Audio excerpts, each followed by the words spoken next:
the before times. Whoa. Hello, internet. Thank God I said all my racial slurs. We at Studio Mega did not condone the actions of one loss. Everything everybody who's not me says is their own opinions that they own. I am not responsible for them. And I will do that one meme with the Joseph Stalin picture edit, and I will just edit them out of the live stream. I won't actually do that. That would sound like a huge pain in the butt. No, hi. We're starting in a weird space, everybody. But that's okay, because we're here to talk to you about punk this time. That's right. It's time for Which, punk. just quick early touch. This is probably going to be one of the best archetypes we'll look at, like in a long while, and probably for a little bit. I think, right? Yeah. Let's see. Cause let me pull up what deck build pack we're in right now. With Grand Creators. So next up we have Exosister, Yeah. which not a bad archetype, as we've said last week. But very meta conditional. Yeah, they are super conditional on how they work. And Then also, to be fair to them, to talk about their art style as well, regrettably in a couple of weeks, because we'll do the poll one first, but when we do Exorcister, some of those card arts are just going to be none. Yeah, it does look like the next deck build is Labyrinth, Runic, Valence, which Runic and Labyrinth have their ups, but Punk is definitely the most universal, just really good deck. Yeah, Lab is a good deck, but it didn't get really spicy. One, until people got a little bit of work in, actually, like, genuinely, there was a separation in Labyrinth's line of thought. There's a reason why people specifically called out Furniture Labyrinth as a subtype, because people weren't playing Chandraliger or Dreglier, wherever the L actually is. Toadstovitorbi, shit like that. Yeah. Kuklok is great. Being a thing. And then they added Lady Lab and now the Butler as well, Ariana's, like... So Lab will be good to look at, but that did not start the way it is. Runic is another case of, like... Yes, it would be good to look at. Runic is like... Runic is a stun deck that thrived almost solely through Mystic Mine when it first came out. Yeah, and then kind of turned into like Runic for Hire, another like a extra engine. Yeah, I swear, did we already? We did a speedball glance at the Runic monsters when we talked about Generator, but we did not go deep into like what they actually do for the deck, and we did not actually like talk about most of the spell cards. But yeah, Runic is a really... Say what Runic does, it infuriates me. Yeah, Runic is a really interesting case because, yes, absolutely, it's a stun mill deck that started out that way and was arguably bad at it, and then became an engine people could run in other decks that was also wild. But all right, I'm going to search on Top Decks Punk and see how many tops we got. Yeah, and Valence is just Senate Switch the deck. Like, yeah, Valence is funny. It's not good. A good deck. Okay, so let's see. So, you were asking which hybrid was actually popular. And let me double check the deck list to see if there are any actual... I know VW Punk played, but the one that's got tops, I think, is Punk Therion. Yeah, Therion, Punk, and just, like, for a long time, it was just, like, Pile. Yes. There is a literal card which got top 32 in YCS LA last year, which is just called 60-card Adventurer Punk Scareclaw. Thank you for being honest. Oh, God, that is what the deck is. This deck doesn't even have to be 60 cards. They just decided to play 60 cards so that they could main deck all of their side tech. Like, they are main decking 1 Gamma Seal, 1 Lava Golem, 3 Ash, 2 Droll, 1 Veiler. God, this is mean. This deck is the literal fucking who's who of everything we've seen on Fail Betrayal up to this point. They've got fucking... They're running 1 Ghost Spell, 1 Ghost Ogre, so they got like almost all the Ghost Girls in here. They're running the fucking Magician Soul. Only top? Possibly. I think there've been a couple of Scareclaw hybrids as well. But yeah, Scareclaw did not do very well. I mean, technically, Scareclaw cards did well, because people don't call it Scareclaw Monodium, but there's, like, 3 or 4 Scareclaw names in a Monodium decks, but yeah. But there's several Punk Gold Prides that won. Look, looking at Scareclaw, it's Adventurer Scareclaw, which is just, like pile type stuff. You're splashing Adventure Engine to give you extra resources, as we mentioned last week. But yeah, no. So like, Tactical Masters is all right.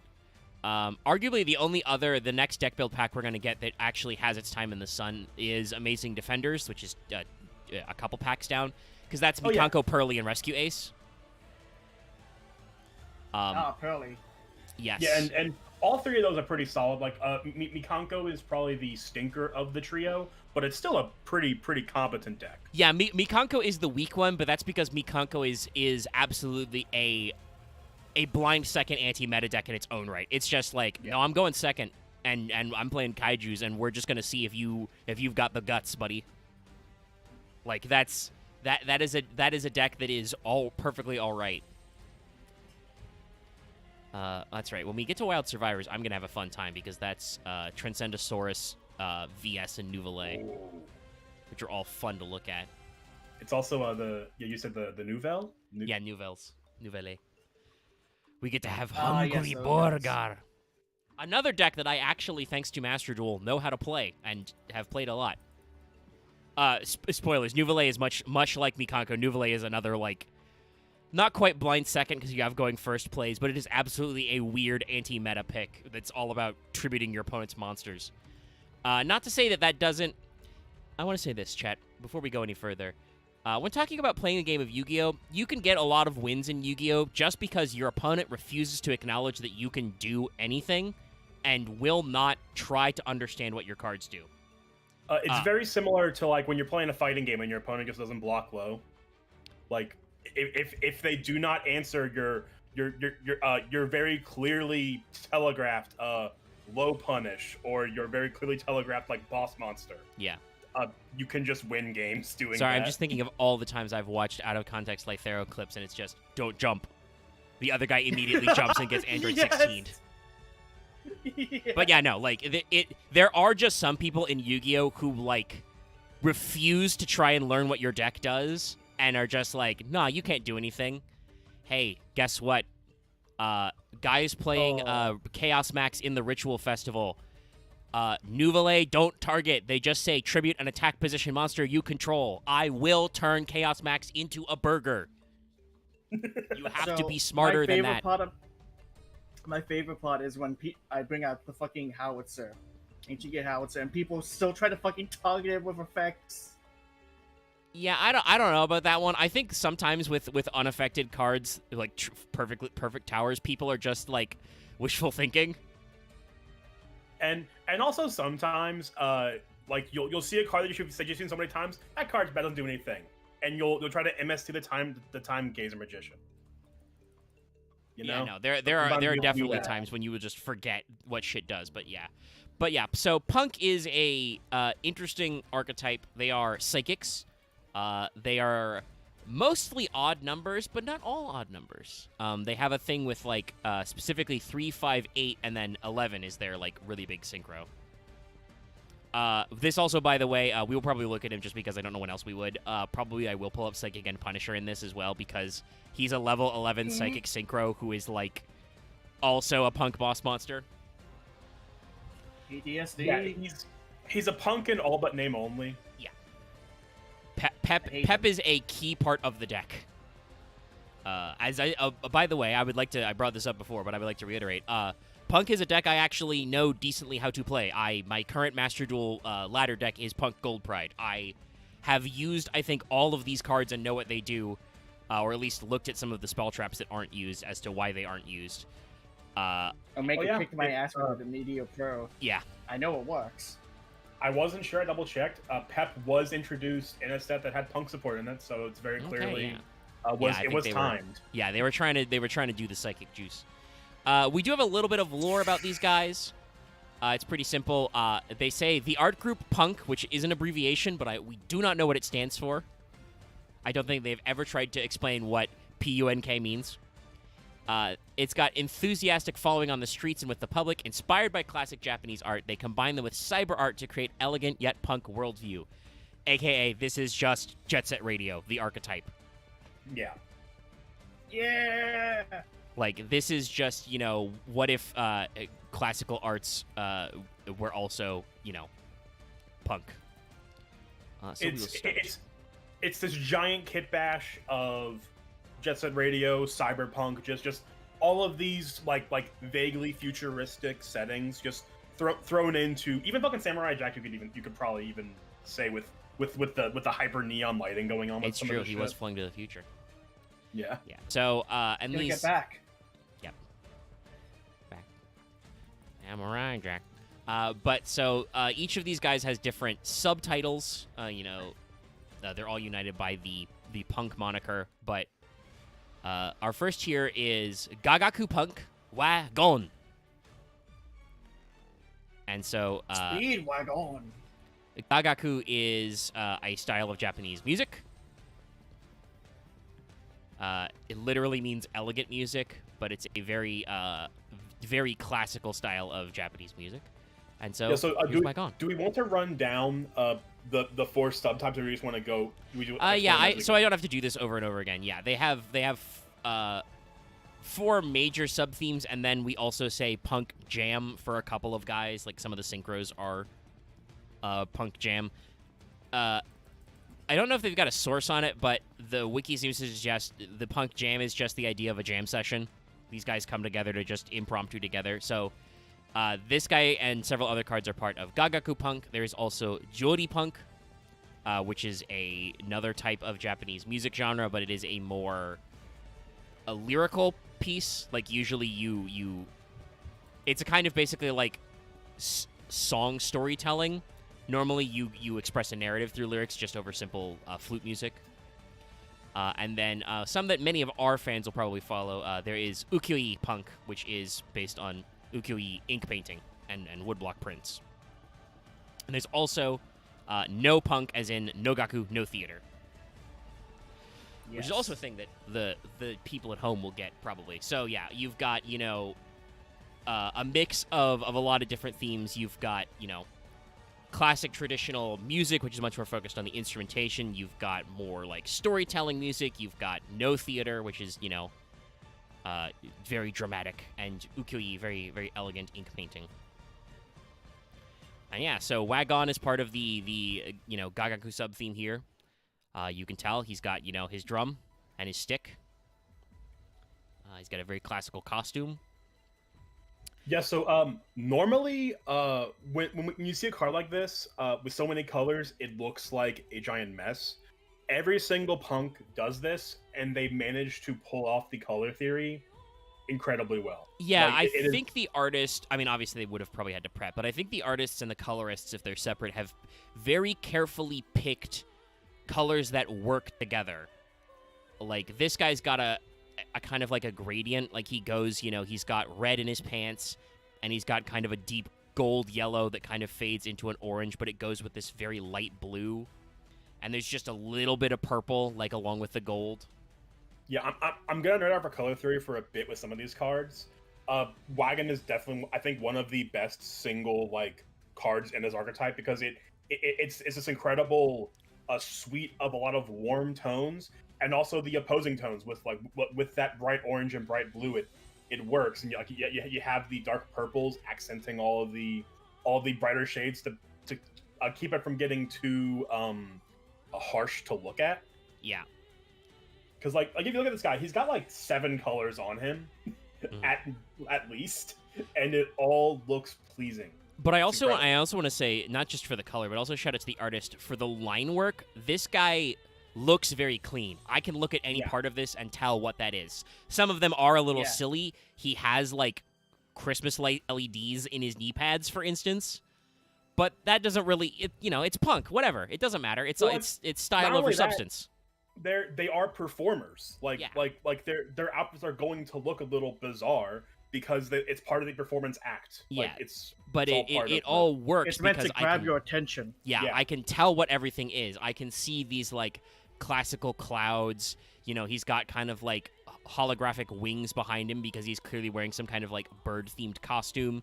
I can tell his different instruments and drums and stuff that are floating because they're saiba. It's got a little saiba, string instrument back there. He's dancing on hexagons, which lets you know. Actually, those I think are octagons, but still, they're in a grid pattern, so you're like, that's cyber. The floor is Geometry. cyber. Yeah. Yeah, like for a card where the background is just, I don't want to say filler, but it's not showcasing much.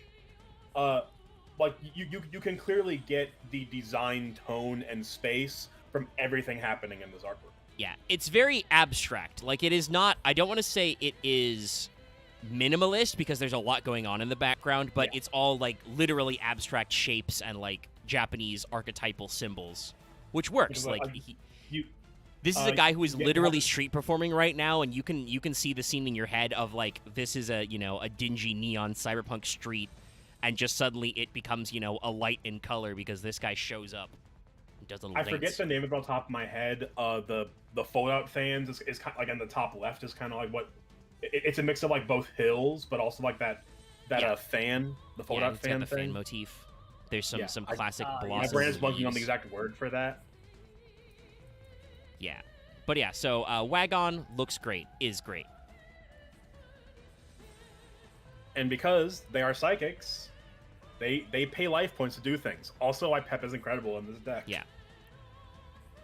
Also, funnily enough, he is called Wagon because he's named after a type of stringed instrument, a style of zither. Not literally a biwa, but similar. But it's called the Yamato Goto, which is also called a wagon, so that's why he's Wagon. And the Azuma Goto, it's just like various different terms.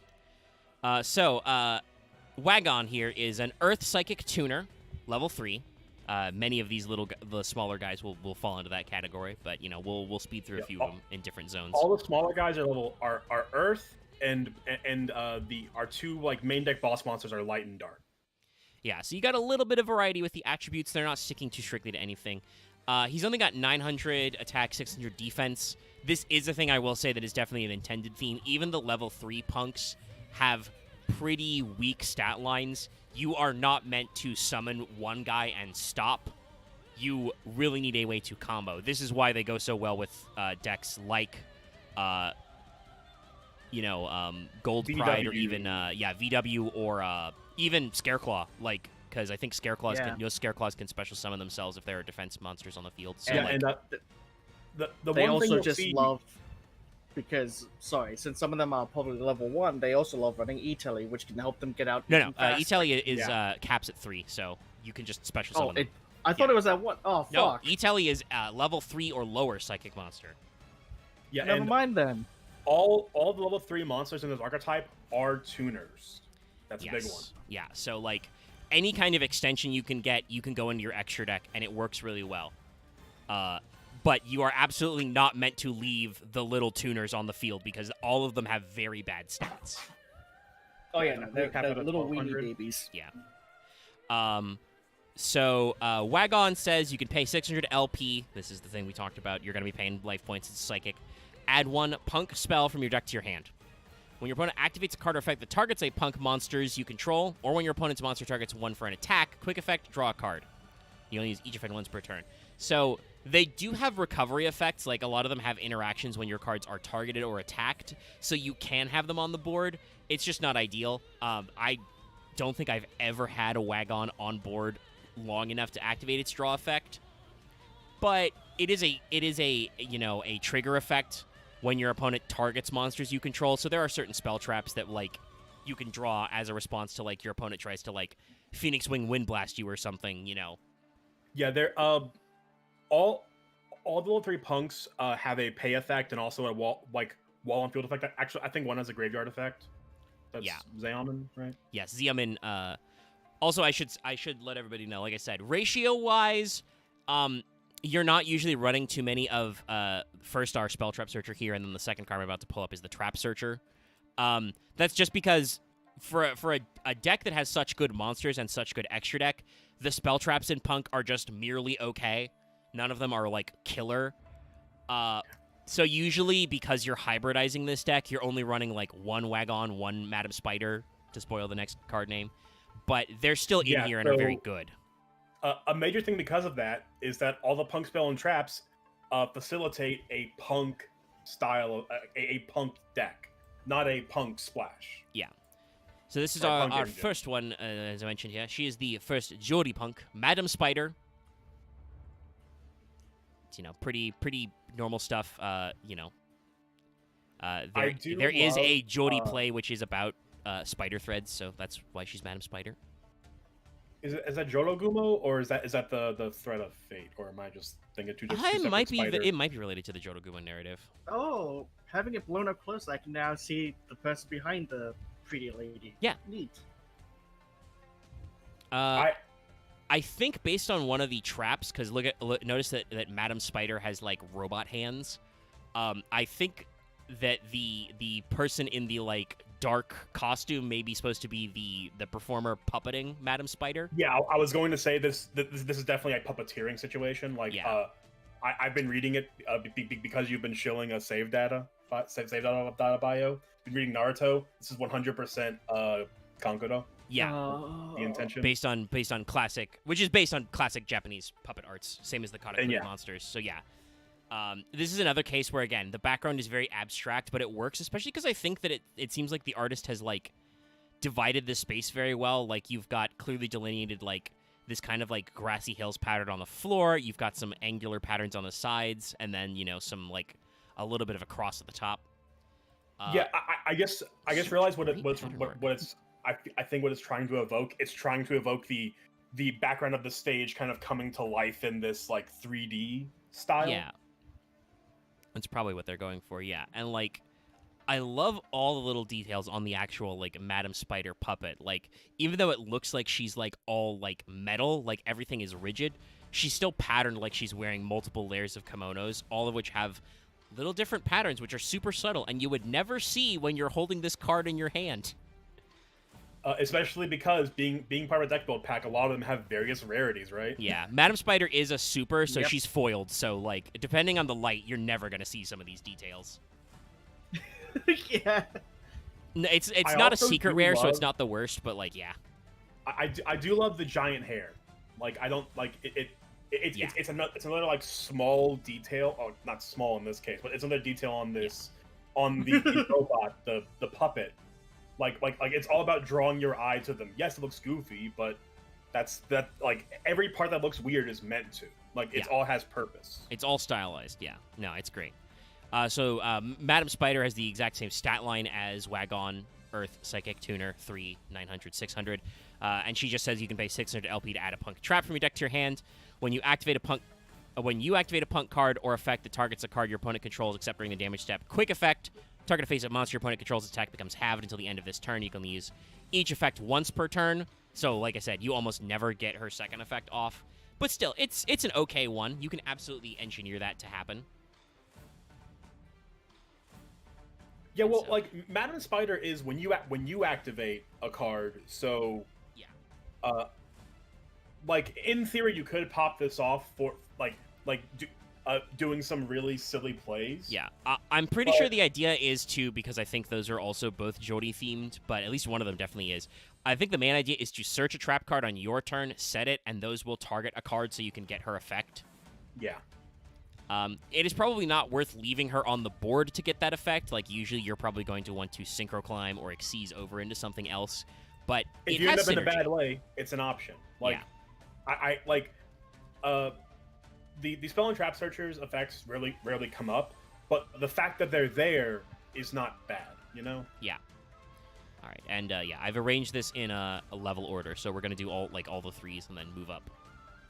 Is the way I've written my notes previously. So our first one then is we are moving on to the no punk. This is the big starter, Z Amin. Yeah. This is the starter. This is the one you always see.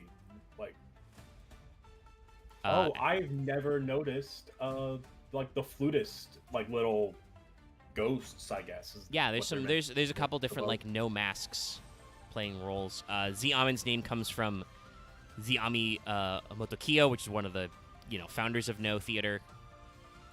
So Z Amin, doing some no work, got a little fan with like a little dangly bob thing, all dressed up in the formal costume. Love the design on these tights she's got. like with the little like swirling, purple and with the swirling green. Very classy stuff. Oh yeah, just the weird transparent jellyfish pot at the at the end of the pants. Yeah, trailing on the pants with some wide bit and some very punk rock, big stompy boots, but also their traditional Japanese shoes.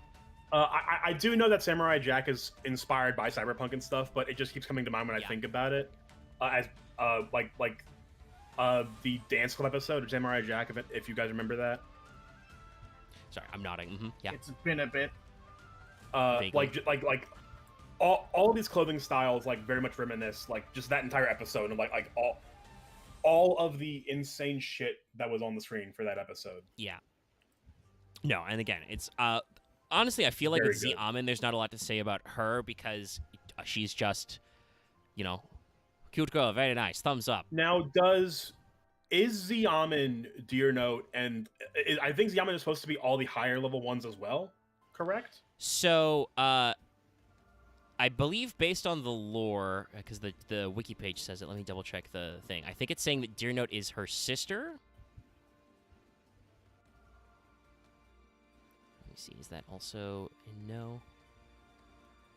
It's going to be multi-person group because the Southern Jingo is in the middle of those dances. So I think the idea is that they are the same person. But So yeah, it could just be. I mean, we got some concept art. Yeah, they look very similar. So I think they leave it open ended. Like even the lore says new style of Xiamin ! So yeah, either it's like Foxy Toon and Deer Note and Xiamin are like triplets, or Xiamin is just really good at costume changes. Yeah, when we get to Deer Note, on the storyline, it shows concept art for Xiamin and Deer Note, and like we can kind of do a quick look at that. I've pulled Xiamin's concept art up now because I want to show off her. She's got a giant like goldfish hologram she's riding. You can see the fan in a little more detail. But yeah, no, lots of great stuff. Very tall shoes. But no, this is a pretty good look. Yeah, I'm getting the idea. Like we only get so much with the cards, but I think the idea with Xiamin is in her dance. I guess like the she does the form changes, like the costume changes, and it's so quick, like people just assume they have to be different people. Yeah, but it could just be one person. Like I said before, Xiamin is and this is Xiamin in. I don't know why they don't, even though it is written with a Z. I don't know why they go the other way, but yeah, it's Xiamin. This is your number one starter card. This is the card that gets your entire deck to go because it is. She's another level Earth Psychic Tuner who's level 3, but she's only 600. Pay 600 LP. Add a punk monster from your deck to your hand, except Xiamin. Yup, it's good. If this card is sent to the graveyard, target a punk monster you control, it gains 600 attack. Because each effect of Xiamin once per turn. That attack gain is forever. It can come up. Oh, that's the thing about Xiamin. Xiamin's effect activates a lot. Whether or not the attack modulation actually matters is a question mark. But because she is a tuner and allows you to search another card, which most of your higher level guys have some sort of special summoning condition. Depending on what your hand is, you will be synchro summoning with Xiamin, and thus will get to proc that extra attack, and it can absolutely matter because 600's not nothing to sneeze at. Mm-hmm. Especially as we said, as these guys are 8s and 11s. Like these guys have big synchro numbers, so they get to have some decent stats. But yes, Xiamin is absolutely the card you are slamming at maximum copies. Arguably, kind of neat of them to print her at a relatively common rarity. I think Grand Creators was all foil, so her being a super rare is equivalent of being a common. I don't remember if they went to rares. Even then, a super rare is not like an ultra or secret, so still pretty decent. I think you can tell that this card's pretty good. At the time, this deck could easily just play Omega. That's insane. Yes, no, you could play Framelord. I think you probably still put Framelord Omega in there.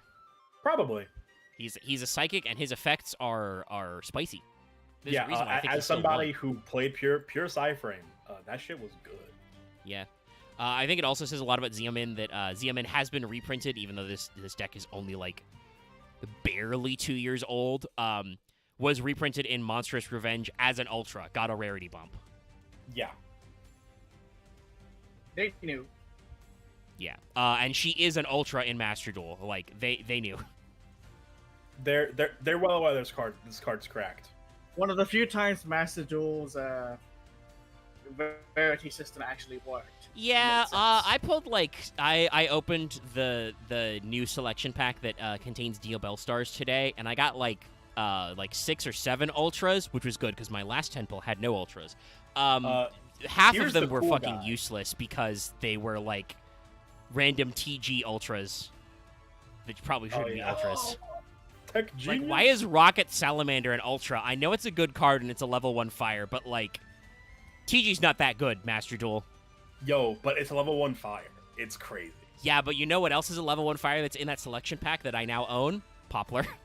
Oh, I can get quite a few level 1 fires in that pack. There's a lot of them, yeah. But another Ultra is Poplar. I'm well on my way to building my Snake Eyes core. But this is Sharakusai. Sorry, I was about to say, I should also build my Diabella Star. Yeah, the selection pack is in, and honestly, I prefer opening selection packs to secret packs because you can guarantee that all 8 cards are part of the selection, you know? I already have, like, 2 copies of Diabell Star. I've got a Poplar, you know, and some stuff, so, like, I'm cooking on the engine myself. Sadly, I spent all my gems on that Blue Eyes package, so I have to wait. I'm looking at the wiki, and it looks to be Sharakusai is a mash of Sharaku, one ukiyo-e print designer. Yeah. And Hokusai, our good old buddy. Yeah. Hokusai known for landscapes, plants, and animals, including carp, which will be relevant later, and Sharaku was known for portraits, especially of kabuki actors, another famous traditional theater form. I'm looking on the wiki. There is one image that all of you have definitely seen before at some point in your life. Just like if you ever watched if you've ever heard the fucking Yo. Yeah, I'm trying to think of how to verbalize that without just saying it. Yeah, he's hitting the kabuki pose right now. Yeah. You. Also, by the way, canonically, the drum and the drum's hitting. The long yo. I also want to point out, according to the official canonical lore of the valuable book EX2, this is a Giga Weasel hair brush. The hairs of Giga Weasels. Which is pretty sick. I love this brush. It's so extra, but, like, it looks like this brush design is also, like, secretly a missile launcher, and that, like, when the corpos show up, he's gonna blow them up. It is 100% also a weapon. Yeah, no, He's holding an unblown up nuke from Helldivers 2, actually. Yeah, he's cooking. Love his costume. It's a little more subtle than the others, but I love the dark colors. Yeah, it's way more subtle, but it also makes sense when you think about he's an artist, so he wants you to be looking at the art and not him. And also, ukiyo-e is ink painting, which is usually a little bit of a darker color palette. So the colors being a little more reserved and these great lines is great. But also, he's a cool guy because he's wearing his fucking Tengen Toppaguren Lagan shades right now. Yes. I do love the gradation of, like, light blue, green, and, like, a light blue and green for his hair with, like, some, like, purple highlights. I like his, the fucking color trail coming off the weapon, though. Yeah. This guy, fusion summons. Yeah, that's right, because... Yeah, they have things. an archetypal fusion monster. They have 2 fusions? I don't remember right now. You didn't expect that, did you guys? Yeah, I know, but so, like, they have a fusion, they have fusion targets, and they do not have a fusion spell. It is a fusion man. It is Sharakusai, who's another Earth level 3 psychic tuner. So he is also a tuner as well as being one of their fusion spell, basically. What he makes? He has the best stat line of the level 3s being 1200, 600. And his effect is very simple. You can pay 600 LP, fusion summon a punk fusion monster from your extra deck using monsters in your hand or fields of material. During your opponent's turn, quick effect, you can pay 600 LP. Immediately after this effect resolves, synchro summon a punk synchro monster using monsters you control as a material. You can only use each effect once per turn. So, He is your fusion spell, keeping in mind, while you probably usually would use him as material, you do not have to. If you've got enough punks, you can leave him on the board to fusion summon. And also, he lets you synchro on your opponent's turn into one of your archetypal synchros, which is also actually good because one of them has an interruption effect. There's the big 11 has a board clearing effect. Yeah, and they're both ukiyo-e, right? The fusion and synchro. Yes, I believe they are. Is both. the fusion he makes level 8? Because then he could just make the fusion. Yes, and then just the fusion makes it level 8. Yeah.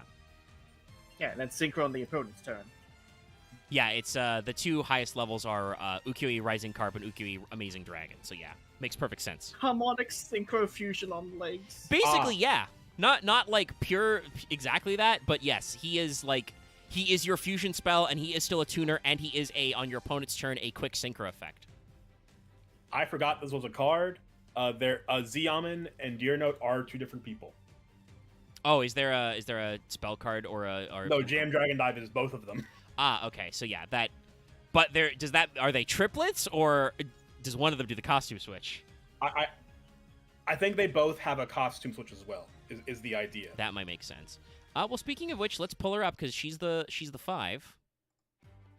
And not much to say about Sharakusai until we talk about the fusion monster. Sharakusai is another really weird guy, but he is another very popular one to use because he is a quick synchro effect and a fusion effect, so he can be very valuable based on what resources you have. He's so insanely flexible. There's no reason not to play him. Yeah. In the engine. Yeah. Even if you were to drop Madam Spider and Wagon just to have more slots, because you're not planning on searching any of the punk spell traps because you're doing other shit, you'd still play 1 or 2 Sharakusai in that slot because he gives you more flexible extra deck. And this is no punk Deer Note. For the moment, I believe this is their only. Yeah, the next one is Foxy Toon, so this is their only level 5. Yeah. Probably makes sense that she's separate on her own. She's also. Hey guys, guess what type this monster is? Yeah. They're not. The threes are psychic. What type is this monster? Yeah, it's an odd one. I'll see if chat's got any guesses. I know you hear chat. You've been saying stuff. We were jamming out. You got any guesses on the type of this monster? I can tell you her attribute. She's still Earth. Gonna post a thing in the secret tabletop. What a bold training manual tip. Pyro. No, she's not a pyro. Pyro. This was 2022. It was not the year of fire. Yeah. She was the Diabell star before Diabell star. No, Loth was correct. Deer Note is a warrior. Yeah. She is a level 5 warrior with so you can't rota her. Not that it matters. You're playing. But you can feast the level 5 her. Yes. And also, you don't care about doing a rota target. You have a self searcher as one of your starters, and also all of your monsters that are low level are e-telliable. So yeah, but she has Cyber Dragon stats, 2100 attack, 1800 defense. And you may think to yourself, this means I can special summon her, right? You're correct. Special summoning Deer Note is actually really important. You can reveal one other punk monster in your hand. Special summon either the revealed monster or this card, send the other to the graveyard. So this lets you get your guys in the graveyard, and lets you reveal any monster and summon her. So if you already used your normal on a little level 3 guy that you don't need to search for, you can pitch them. You can pitch your 8s to grave if you're not planning on getting them back right away. Or you can use Deer Note to jump straight to summoning one of your 8s. If this card is sent from the field to the graveyard, target a punk monster in your graveyard except a level 5, special summon it. But you can't special summon Deer Note for the rest of this turn. You can use each effect once per turn. This is the most lenient extension effect I think I've ever seen. Other than just having no restrictions. Special summon any punk in your graveyard that's not a level 5, and then you can't summon any more Deer Notes this turn. Oh, boo-hoo. Yeah, this is an insane not restriction on the card. Yeah. Hey, guess what? Deer Note is another ultra rare in Master Duel. It might as well just say, hey, don't pick your nose. That's how nothing. Yeah, now, admittedly, this was technically a little bit of continuing support. This came out in Dimension Force, so a core set. They do this a lot. I think the OCG has a +1 or +2 cards planned when they release deck build packs. Yeah. So that's probably why Deer Note feels like so much does everything, but she does actually do everything. Like, if you summon her to make an 8 synchro, you can then just get any asshole. The guy you sent to grave to summon her, you can get them back. It's crazy, yeah. It does have to be from field to graveyard, so keep that in mind, but still. I also do want to note, her design is also really good. Like, yes. Her concept art's right there next to. Yeah, I can grab that. But yes, just in general, you can see her vibes. Like, she's wearing the same, like, under costume style as Zia Min. You know, you've got the kind of like leggings and the translucent colors. But she's got slightly different coloration and patterns. There's the concept art, so you can see, you know, her big nose skull, her sword. The sword is sort of super sick too. Yeah. And she's got a little horn thing on her face. I do love the curving dragon, like the curving dragon around her sword. So yeah, also pretty good execution from concept art to the real. The main thing is that they seem to have changed up her little earrings a little, changed the color of the palm. But yeah, it does seem to be the case with both Zia Min and Deer Note. The boots were way bigger in concept art. Yes, they did make them a little less chunky, but they're still very chunky. I also like that I think in the final version, they made it so that whatever she's using to hold her hair together has a little, you know, paper windmill in it, which is just a cute little add-on detail. But yeah, no, this is a great art. And this is a great, as we said, this is a great card. Yeah, like, it's honestly really impressive to me, the punk cards. It's a full reversal of when a card is really over-designed, it just looks awful. It's awful to look at, or it just is too busy. Yeah. These cards are an excellent execution in incorporating a lot of details, like the background, like the accents on all the clothing, and just all the accessories, and it just looks, it's pleasant, you know? Yeah, no, like it's not awful to look at. Good. Yeah, it's when we say cards are too busy, we are usually saying this because they are reaching a level of chaotic energy that means that your eyes don't know where to go. This is like, the background is subtle enough that your eyes jump to the foreground, which is actual Deer Note and her, you know, floating kabuki ghost sword horn face guy, who, like, is nonsense but also looks really sick. But if you look around, you can absolutely go into the background and be like, oh, gee, look at all these detail back here, you know? It doesn't detract from the centerpiece, but also it just, everything keeps adding together. None of the colors are, like, too harsh. Everything is, like, lit really well. The artist is fucking killing it, basically. Yeah, I'm trying to remember the exact card. I believe it's the Drytron field spell or something that we reviewed recently, that it's like, there's just too much happening sometimes. Like the Drytron cards, like the spell and trap's a good example of that. Yeah. Where they're not horrible to look at, but like when you start to try to decipher the art, there's just too much happening on the card, because it's the Drytrons are much more harsher in color design. Yeah. Mixed with giant like lasers with lens flares covering half the screen or half the art. Yeah. Also, by the way, this card is presumably named Deer Note after is based on a no play called the One-Horned Immortal, and the One-Horned Immortal was, you know, that character was born from a deer, so Deer Note. Yep, and you can see the horn on the character and the mask. Yeah, so we got lots of little stuff. All right, and now we go to the 8s. Noticed it. Sorry, I just noticed it. I appreciate the fucking spirit-looking dragon coming off the sword. Yeah, the coil sword is very, very good. All right, so this is in this case, we are definitely in a position of, like, this could just be Zia Min in a costume change. It's Foxy Toon. No panic, Punku Foxy Toon. Yeah, that thing is fucking massive. Yeah, it's a big fox mask. Oh, it looks cyberized because there's the fucking paws. Yeah, and I got, like, hologram paws. No, Foxy Toon looking a little very sick. Again, you can tell it's someone who is, if not the same girl, is related to Deer Note and Zia Min. You know, same hair color, eye color, and stuff. Similar costume style with the long sleeves, but the color palette is completely different. I'm going to assume this is the Yamen because of the leggings. Because we'll see in Ogre Dance, it has the same pattern as Deer Note. Yeah. And that might be what the artist is going for, but yeah. You know, and you can see you've got, like, she's got, like, black leggings with gold highlights this time, works together. She's got the fan with the fires. Like, it's all real good. I also do love that while your eye is drawn to the mask, the background showcases more of the fox, like, apparating, like forming. It's coming together, yes. Yes, it's all coming together. Well, when you're playing Foxy Tune, it is. So, the 8s, like we said before, are light and dark. They're pretty big. Foxy Tune is a level 8 light beast.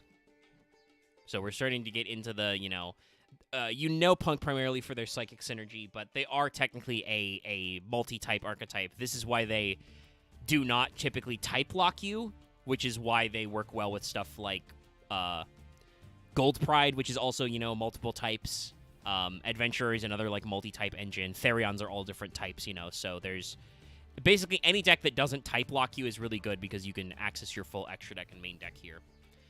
So Foxy Tune is a level 8 with 2,300 attack only, but 2,600 defense, so it's defense-leaning, but still a decent stat line.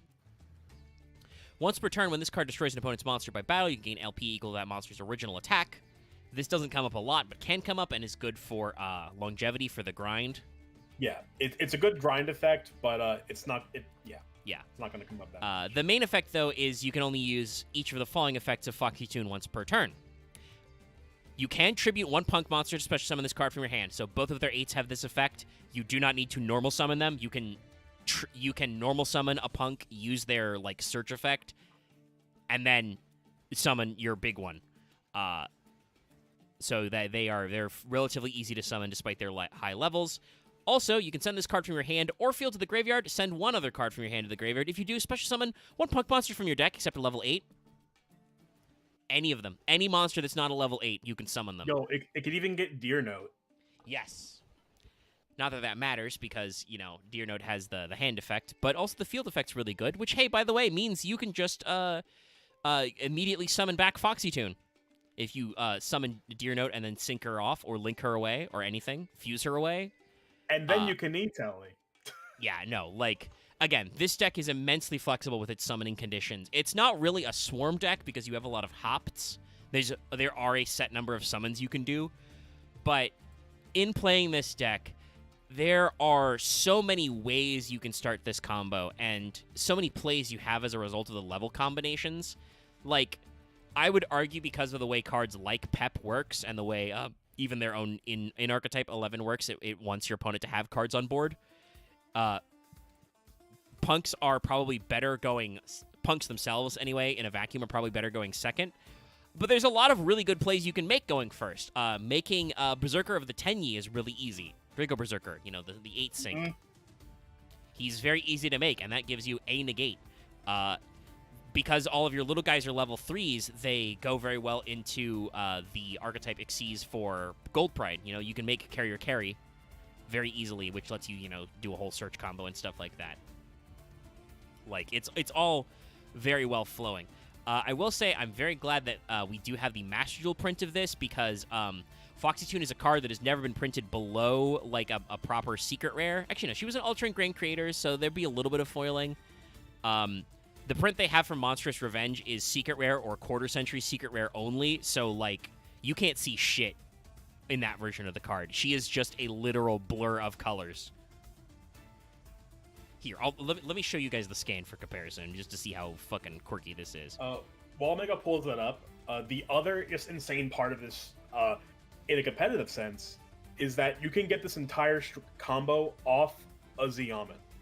Yeah. It's wholly insular, and any extra extension, like if you're playing Gold Pride Punk, you're gonna play E-Tally, because why aren't you playing E-Tally? Yeah. So you can splash with like Xiamen E-Tally. Xiamen's gonna get you this whole line, like Xiamen, Foxy Tune.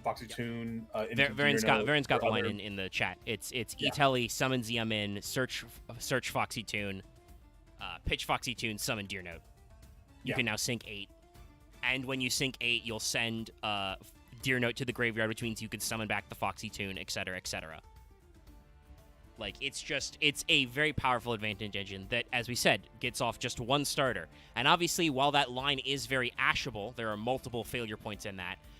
That was literally off one card. So hopefully your hand has 4 or 5 other bangers in it. Also, you don't even need the E-Telly if you start with the Xiamen in hand and don't necessarily need your normal summon. This is why, like we said, Therions, which all special summon, VW has a lot of special summoning conditions. Gold Pride, all inherently special summon if your LP is lower than your opponent. And guess what? All of the punks LP for cost. You have to pay the LP, so even if they ash you, your life points still get lowered, which means you can usually do your entire Gold Pride line. Also, as I've been alluding to, the pile, you played Adventure as well, because that didn't care about his normal summon either. Yeah. Then you kind of splashed in, like, random, just like VW, like any kind of card that was just designed to extend. You just played like 3 engines of 60 cards because you didn't care. Yeah, no. There's just so much you can do. It was a critical mass of like free advantage engines, basically. Yeah. And then our last main deck, our other 8 collection. This is Ogre Dance. It's another no punk, so, in that theme. Love the coloration on this. This almost like photo negative image of this Oni is real sick. It is really good. I also love the mask on who I assume is Deer Note. Yeah, very probably. Yeah, it's the same like stocking pattern, just different colored. Yeah, which is also kind of like tiger stripe, which is very Oni themed. Love the rich purples. Yeah, it's from a lighter, a kind of like lighter, softer like striping to this harsher one. Really good.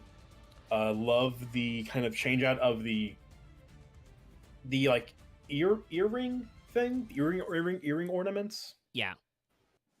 She's got some different ones which kind of hang low, kind of like lanterns. And she's got I didn't holographic notice claws. This at first. You can see like, sorry. I was gonna say she's got like holographic claws. Yeah, I was bring it up myself. Yeah. And big horns. This is probably based off a series of no plays called the 3 Ogresses, which all feature Lady Onis, and all use Hanya style masks. I don't think it was mentioned. It says Fishing Fox. I couldn't find anything else on that in between looking at stuff up. I'm certain that there is a famous, at least one famous Fox themed no play. Yeah, it says Fishing Fox is the play, but I couldn't find anything on that play in a quick 5-minute trying to Google it. But yeah, no, Ogre Dance looking pretty sick. So this is the Dark one you mentioned. Dark level 8 is a fiend, makes perfect sense. 2500 attack, 2k defense, a little weak for an 8, but you're playing a Synchro archetype, so you mostly care about the level numbers. And 2500 is decently alright. Especially because this does have an attack modulation effect. Once per turn, when your opponent activates a monster effect, as a quick effect, you can make this card gain attack equal to that monster's original attack until the end of this turn. So, basically, if you've got an Ogre Dance on board and your opponent activates a monster effect on anything that has a decent attack stat, you can make Ogre Dance get pretty big, which, again, can prompt your opponent to have to spend removal on a card that probably doesn't normally need removing.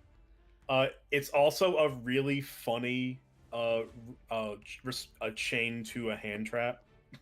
Yeah, doesn't work for every hand trap, but is chainable to hand traps, which can let you do some funny stuff. I believe Maxi does actually have some attack stat. Maxi, some of the Psy frames. Ash is 800, right? I thought Ash was 0, but let me check. I'm pretty sure she's 800. Oh, am I stupid? Ash Blossom. Yeah, Ash is 0, 18. I'm stupid. I'm thinking someone 800. Say hand trap. I'll look that up later. That might be Maxi. Maxi is 600 or 800. I know Valor's 0-0, but does Droll have? Maxi's 500. Maxi's 500. Droll and Lockbird is 0-0. There's still a few of them. There's also other, like, in-archetype hand trap effects, you know, when your opponent discards stuff. Like, hell, if you're playing the mirror match and your opponent activates, like, a Foxy Tune while you have an Ogre Dance on board, it's a lot of attack gain, and it basically means your opponent has to respond to this card that otherwise doesn't need responding to because a 2500 attack level 8's not really that scary. Yeah, in the mirror match, this is a pretty good target on Shalakusai. Yeah. So, also it has two effects, which are hard onces. The Ogre Dance is the first effect. The quick effect is soft once per turn. So you contribute a punk to special summon it, just like with Foxy Tune, but also you can send this card from your hand or field to the graveyard, add a punk monster from your deck except level 8. So you can't search Foxy Tune that way, but if you have an Ogre Dance and you don't have a Ziamin yet or don't have a Deer Note yet, you can lose your Ogre Dance to gain a card that is a starter.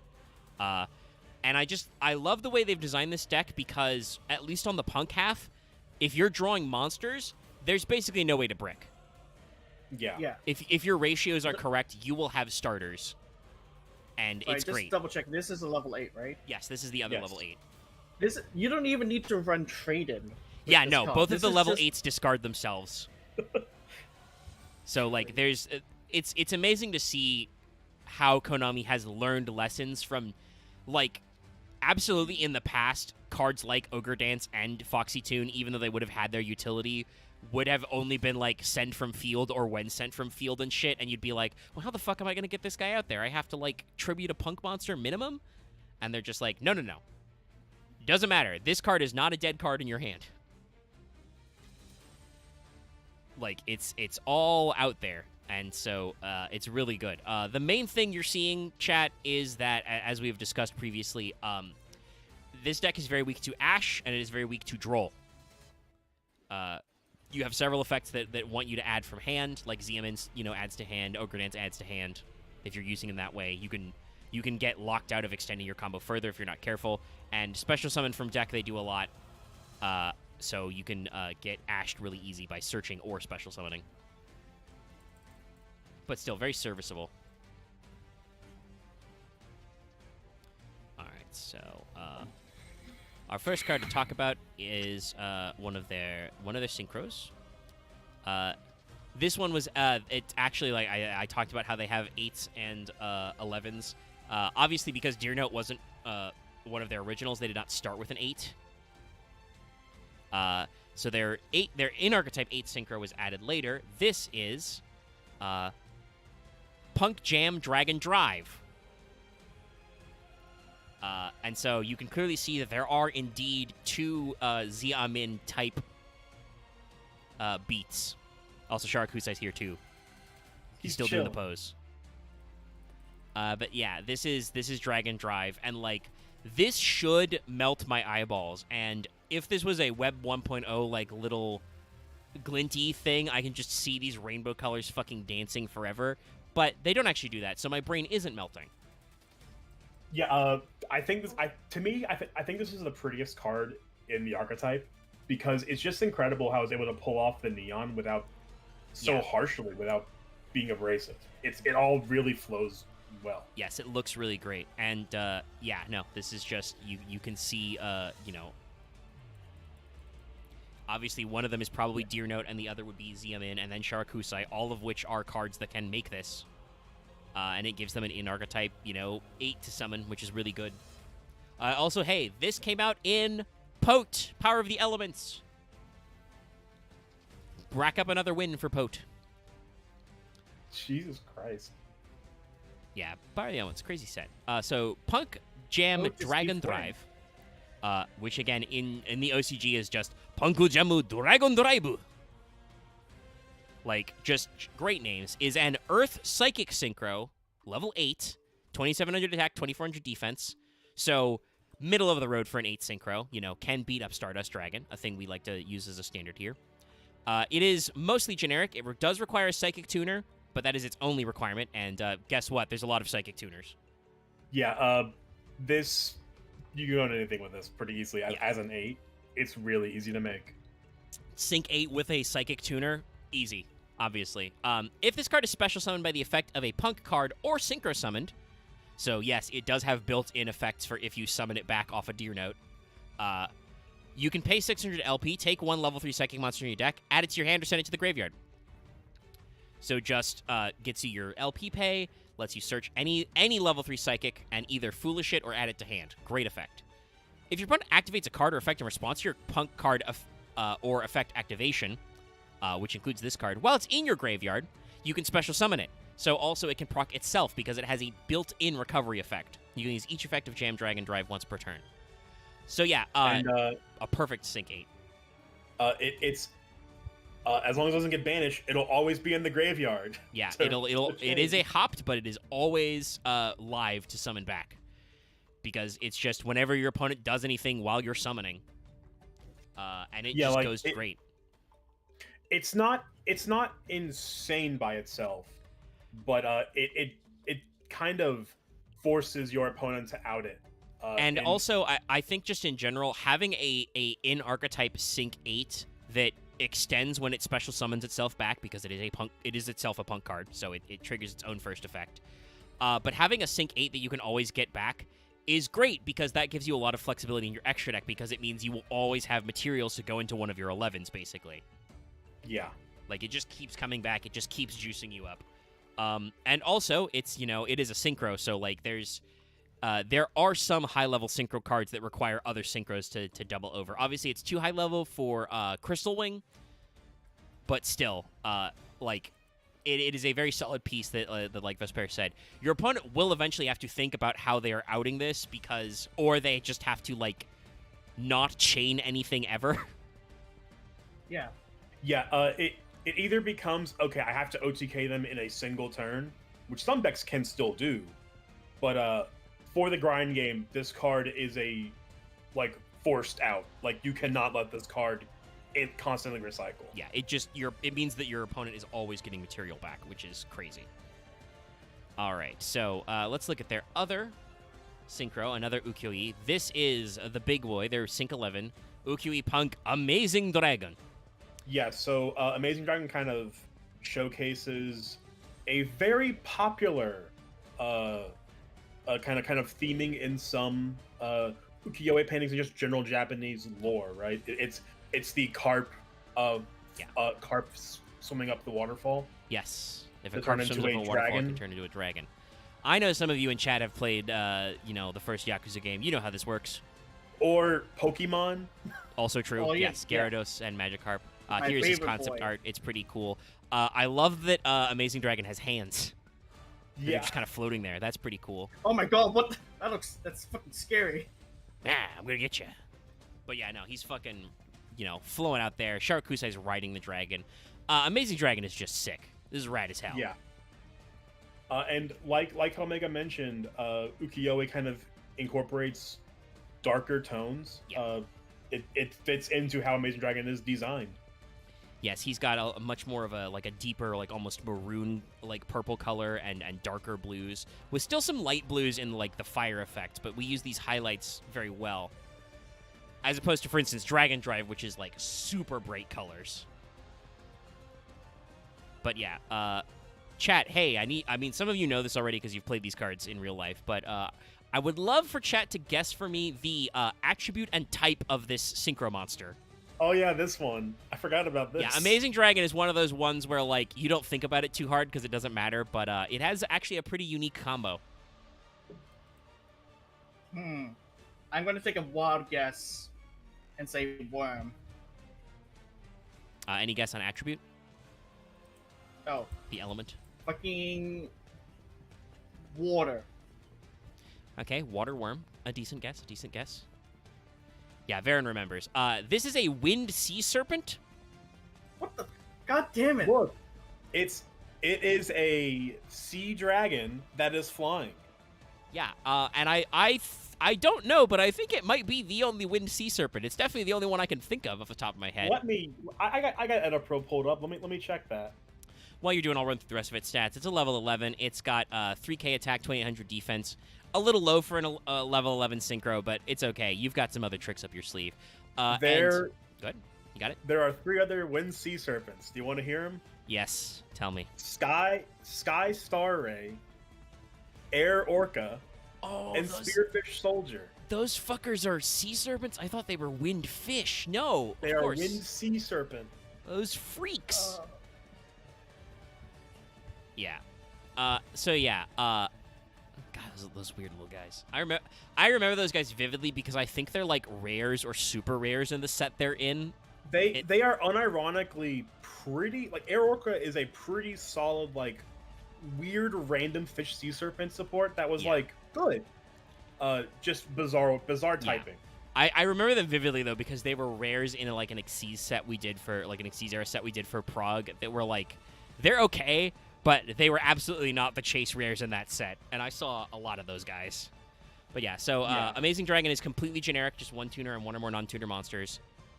Obviously, it's very easy to do this in Punk because it's an 11, but yeah, and any combo works. I also like that because that means that you can do any kind of, 8 synchro setups and then turn it into an Amazing Dragon if you need to. If this card is synchro summoned, target cards your opponent controls. You can target cards your opponent controls, I should say. You don't have to do this. Up to the number of level 3 psychic monsters with different names in your graveyard, return them to the hand. That is completely generic.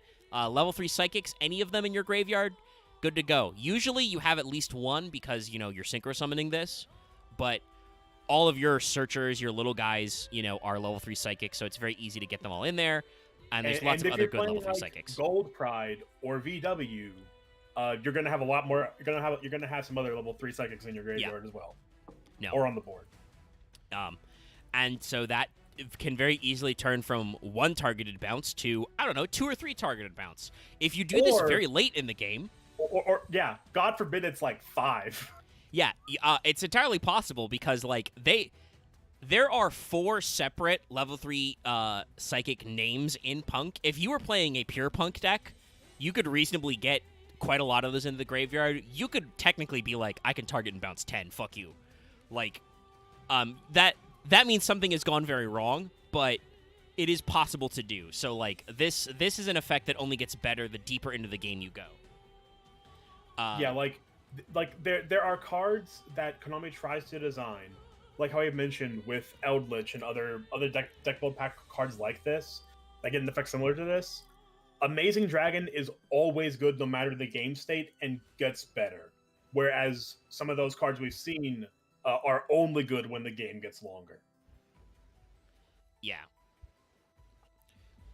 So yeah, no, it's very strong. Also, it has a second effect. You can target a Punk monster in your graveyard except Amazing Dragon, special summon it. So hey, first of all, this lets you trigger Dragon Drive if you perhaps synchro climbed through it.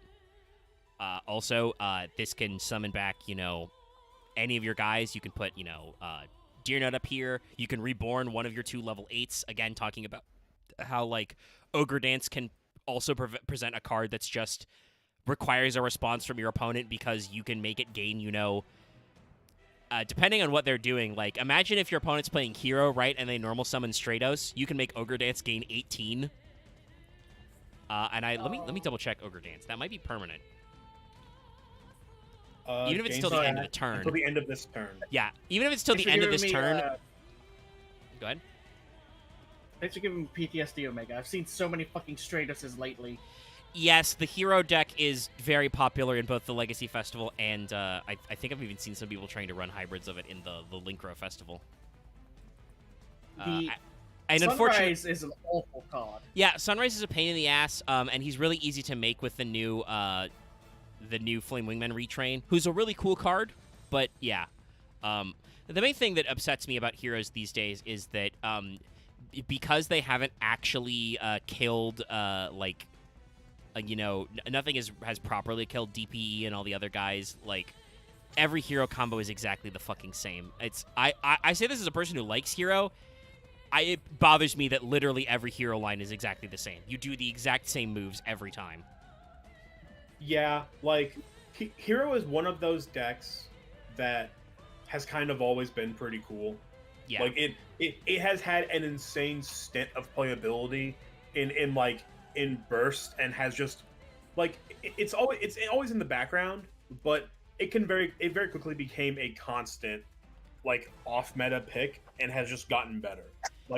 Once Masked Heroes hit the board, Hero was back, baby. And obviously in Master Duel, I mean, one, the fact that you are the one good deck that can still play Fusion Destiny and stuff.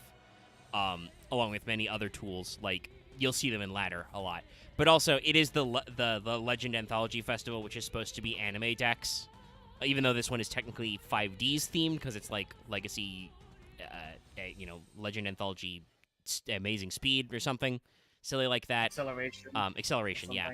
But yeah, it still is supposed to be anime decks, so people can play Hero. And because Hero just got new support, like I said, they just added the new Flame Wingman retrain. It's good. It's a good deck. But yeah, Amazing Dragon is a great extender. It's so insanely consistent, it can always pump out the best possible board. Yeah, basically, if at any point you can start with a Stratos, or you can start with a Hero Lives into a Stratos, you can do your entire line, which is just... It's a very solid line. It's just like, it takes forever. We also, get to see Wake Up, your elemental hero. I should say, I also want to bring this up because it's funny, but I was playing the Linkro Festival, the Link Synchro Festival. I have complaints about whoever built this Dragoonity deck. The ratios are dog shit. You're only playing 1 Kaus, 2 Phalanx. This is Dragoonity. Why the fuck are you... You could just pick a different deck if you think Dragoonity is going to be too spicy, but why have you... Why are we doing this? You remember to put in 3 Ducks, but only 1 Senatus? Like, it absolutely blows my mind. The ratios are terrible. It's all skew with. But I've been playing it out and trying to get those gems.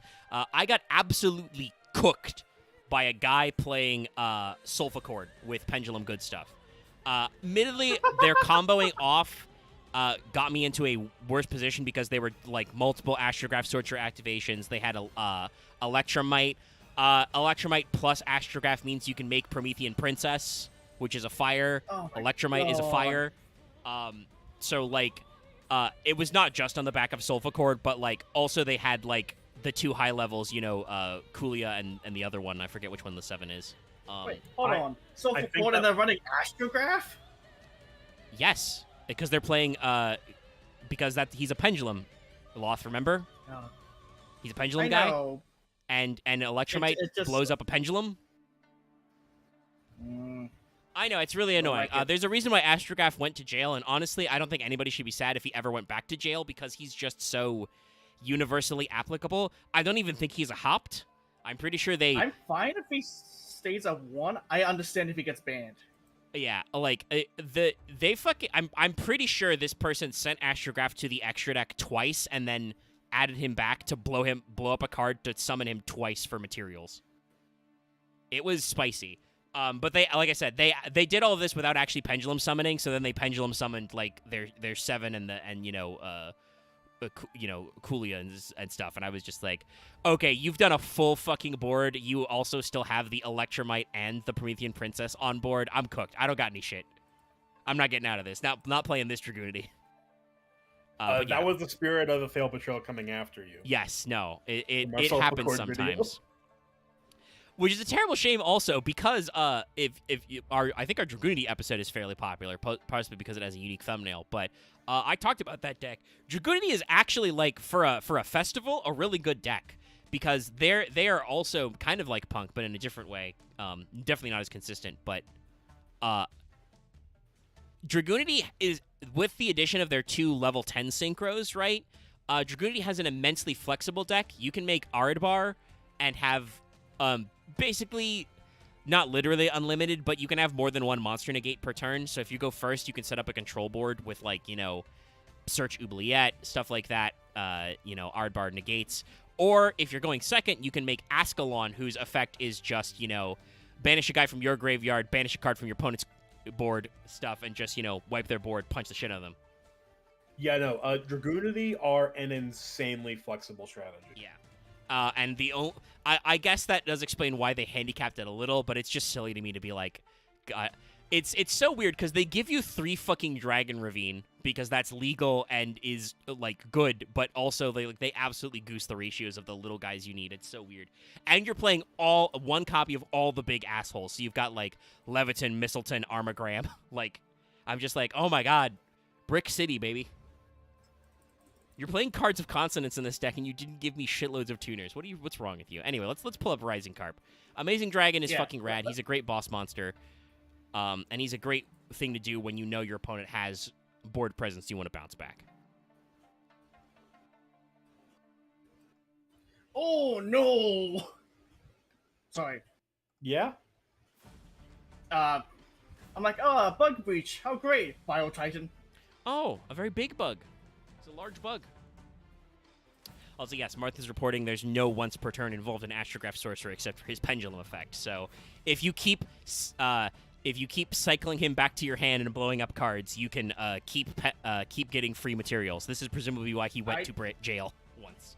Did not know that part. Yeah, I'm pretty sure that's why. I think is he still limited? He was limit 1 for a long time. And why he was banned for quite a while as well.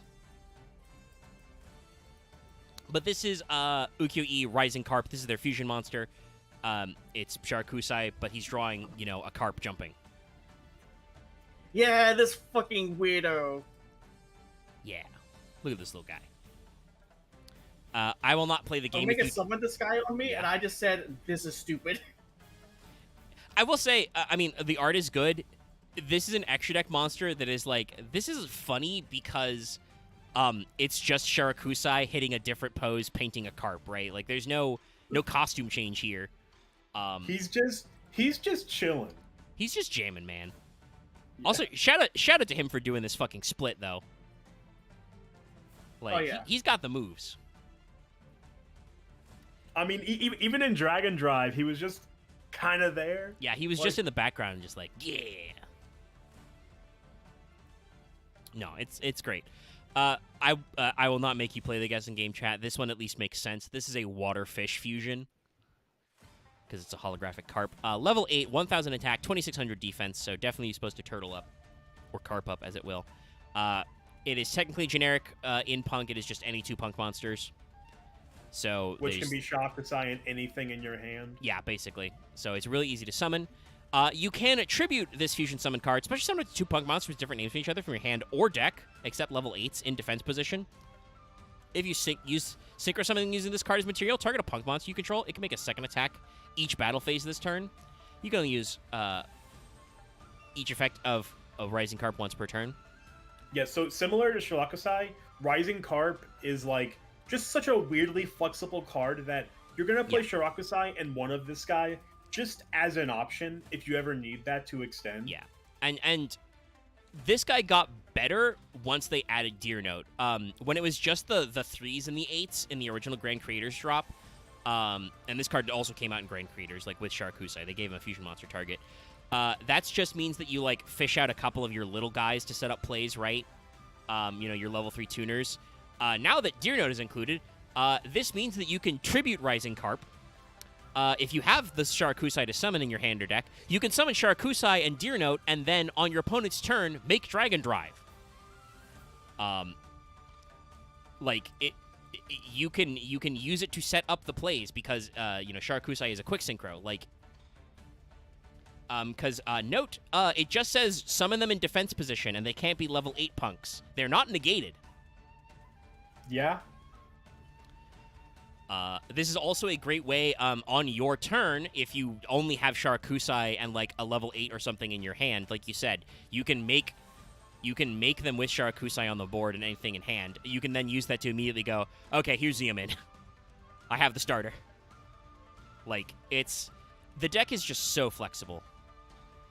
And Rising Carp is part of that. And like you said, you will play at least one Sharakusai, at least one Rising Carp, just so you can flex that. And if nothing else, he's a fucking 2,600 booty. He's just a guy you can sit on in defense mode and be like, yeah, I'm good. Well, and he's also so just easy to get with Deer Note that you can then synchro with him into Amazing Dragon, who's going to now be... He's going to be, Amazing Dragon's going to be spinning, 3 cards. Yeah. And also attacking twice, which is ridiculous. Yes, no, the effect to get double attacks with your punks is, again, this deck can go both first or second. It has a lot of really good going second, OTK plans. Before we do the spell traps, do we want to do Pep, or do we want to do Pep after all the punks? I say Pep after, because kind of want to keep with the big, the theming. Then here is the field spell. This is Punk Jam Extreme Session. I will say it for Axe, since he's not here. Yeah. When you pull up this card, This is Kamen Rider Hibiki right here. Ah, this is a Kamen Rider. Got it. This is the music themed Kamen Rider. Also, yes, I don't think I commented on that. Oh, hey, Axe, I've summoned you. Oh, I mean, I was watching for like the 5 minutes as I was putting my groceries away, but sure. yeah, Axe was away on plans, but we've managed to hold on long enough. And my name, and it's like, okay, I guess I have to come in now. I was gonna wait 4 minutes. Just perfect timing to summon forth Axe by making a Kamen Rider reference. I mean, I you know what? Sure, go with that, Eric. No, I mean, look at it. Are we wrong? Is this not? Look, you showed up. I mean, I don't know. I don't know. I mean, also, I don't know anything about Kamen Rider. If I really tried. You were putting groceries away. It's okay. You were out. I'm glad you were free to show up. I had you guys on my phone as I was doing groceries to be supportive. Yeah, no, it's fine. Yeah, but like I said, like you know, you told us privately you were busy, so like I know you were doing stuff, so it's fine. I don't. It's not a big deal. To me, it's more. It's just Cyber Kabuki. I mean, it is also though. Yes, the floating hard light drums is very much Hibiki. Yeah, and we're just jamming out. I like that the spell and trap cards are going to cover Wagon and Madam Spider, who didn't get much showcasing in the rest of the support reviews. Yes, and it makes sense because Wagon and Madam Spider are the ones you search spell and traps, so like it makes sense that they fit together. Whereas like it's really ZMN and the other no punks, which are like go into your your synchroing. Obviously, like Sharkusai is your fusion. Is it more the thing of they are more like, I guess, very set based, while everyone's just performers, they can just kind of do whatever? Yeah. Spider and Wagon are the background, like the instruments. Xiamen and Sharkusai, like Xiamen and Deernard are dancers, and I think Sharkusai just is also here because he's doing his own part of the performance. He's painting. He's drawing the art. He's a stage art. He's a stage artist. And like I said, like with like Gagaku is a chamber music's probably not. Actually, no, it was court music. So like it is kind of like a chamber music. Like it's a thing you have going on while you're all in the Heian era court. So like it makes perfect sense for him to be back there. Jori is also technically a musical genre. It's supposed to involve lyrics more, but yeah, it's like they're the backing band to the no performance, and Sharkusai is the art. But and also the rad. and the puppet is now a giant speaker. It looks like. Yeah, it's the subwoofer. And as Varen said, you may mistake this card for Pot of Greed. This is the field spell. Like I said, Extreme Session. Once per turn, you can banish a punk card from your graveyard, special summon a punk monster from your hand. So, again, your punks are never bricks. You have free special summon extension at any time you have the field spell if you've got a guy in grave. If a psychic monster you control paid LP to activate its effect, you can draw a card. You can use this effect up to twice per turn. Up to twice. Why not? Up to twice. Up to a draw two. So yeah, no, this is great. If you're playing a single card as a target for Wagon, this is probably a good one to pick. Like, this just gives you free punk extension, and you get to draw cards. Yeah, like, if you're not playing a field spell in your other package, you might as well play this and one or two Wagon. Yeah. If nothing else, like, it's just extra extension, to get that effect. Also, like, it's not a perfect punish, but it is kind of a thing that, like, depending on how card effects chain, you might be able to, like, chain block or, like, get your opponent back for trying to, like, ash your Xiamen search. You're going to be like, well, I'm just going to draw. Also, I think isn't Droll and Lockbird just you can't add cards to your hand? You can still draw them?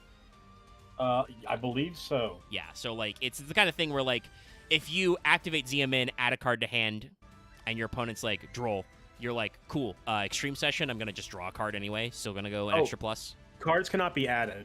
I assume that means you can draw still. I don't remember if adding is drawing. Yeah, I it can't might be remember. both people. Even so, it's like, it's flexible. It's got some use. So let's grab the couple of Gagaku Punk spells. These ones are going to be a little more, like, even more abstract. Like, you can tell what's going on in Jam Sesh. They're jamming out. They've got a lot of drums. This is Gagaku Punk Crash Beat. It's Wagon is apparently the drum kit hero right now.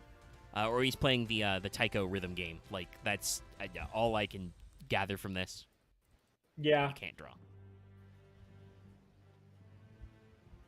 I do love that his wings are more of like or they're a bit different than what they are in his regular outfit. Like they're more just kind of like fairy wings or butterfly wings. I think they're still similar shaped, but it's just you can see them because you can actually see behind them, and they're just kind of floating back there.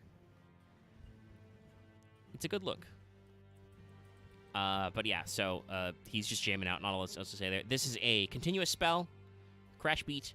If your opponent activates a card or effect that targets your punk monsters, target a card your opponent controls, destroy it. You can use this effect of Crash Beat once per turn. If this card in its owner's spell trap zone is destroyed by an opponent's card effect, activate this effect. This turn, your opponent cannot target punk monsters you control with card effects, and they can't be destroyed by your opponent's card effects. So again, these are much better in a hypothetical pure punk build, which is probably a decent deck. This is actually a fairly self-contained strategy, at least once they added Deer Note. But this is not as good in the hybrid decks because it does nothing to protect your non-punks, which you are probably running some of. That said, again, in a vacuum, this is pretty decent because it's basically like every time your opponent activates a card that targets a punk, they're going to have to think, okay, that means I'm going to get popped one. So I have to be careful because, you know, I'm going to go an extra minus here.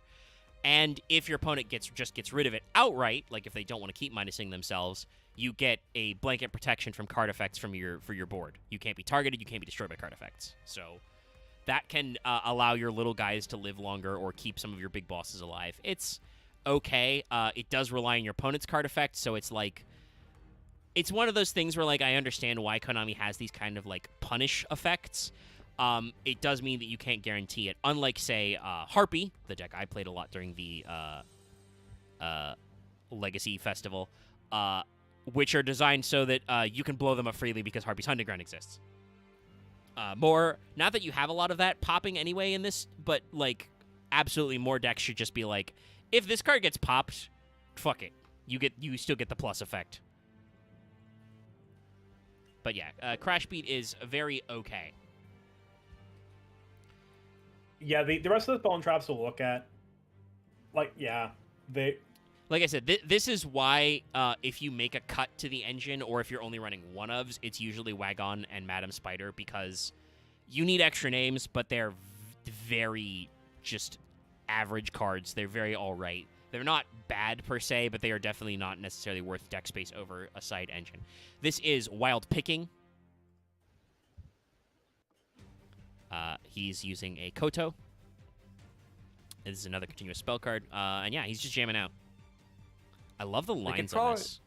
I could probably make a really good 5-minute music video just out of, like, making connective frames to all of the different card arts. I am actually kind of surprised. Maybe they didn't want their brand new animation studio to fucking, you know, melt their like art tablets. Yeah, I'm kind of surprised this wasn't part of the short. Fair. For even like 30 seconds, but yeah. Is it? It's a good vibe. Like a 5-minute, like really nicely, cleanly animated music video, like maybe 5, maybe 4. Maybe yeah, no. Not like the whole Interstellar 555 thing, but like one of those songs. You could do a music video in this style, and it would look really good. You just have older card arts and like reference older shit because it gives you like basically gives you reference shots. Love for, like, a lot of coloring on this too. Yeah, no, it's good. All right. They don't storyboard that hard. Wild Picking is their other continuous spell card. Very interesting, by the way. This deck has no like normal spells. Their fusion spell is a guy. It's a design aesthetic that I appreciate, that like Yu-Gi-Oh can be unique, but it is kind of funny that like they don't have any just normal spells. Wild Picking says at the start of the damage step, if your punk battles an opponent's monster, destroy that opponent's monster. You can only use this effect of Wild Picking once per turn. If this card leaves its spell in trap zone by an opponent's card effect, activate this effect. Punk monster you control can't be destroyed by battle per turn. Again, it's all right. You will be getting rid of your opponent's monsters better. This, I think, does enable you to make some interesting plays with your little guys because the level 3s all have very bad stats. So this lets you, like, if nothing else, you could hypothetically normal summon Wagon, search Wild Picking, and get at least a pop in battle phase. It's a little slow and a little jank. The battle protection is, again, okay, but probably not as robust as the targeting and destruction protection. So it's just all right. I appreciate that it exists. It is definitely not needed at all. Yeah, I kind of like the dichotomy of the two spells. Like, one protects from card effects, the other protects from battle. Yeah. But it's a good symmetry. It's just one of those things that's like, once the deck gets into the wild, right, you have to start making cuts, and you're just like, this is just all right. I'll play something else, you know. Yeah, it doesn't work insanely well because they're forced to rely on opponent destroying them. Yes. And like there are cards that can do that, but not really. Yeah. Not in this deck anyway. Now we move on to their traps, the Jody Punk. This is Jody Punk Dangerous Gabu.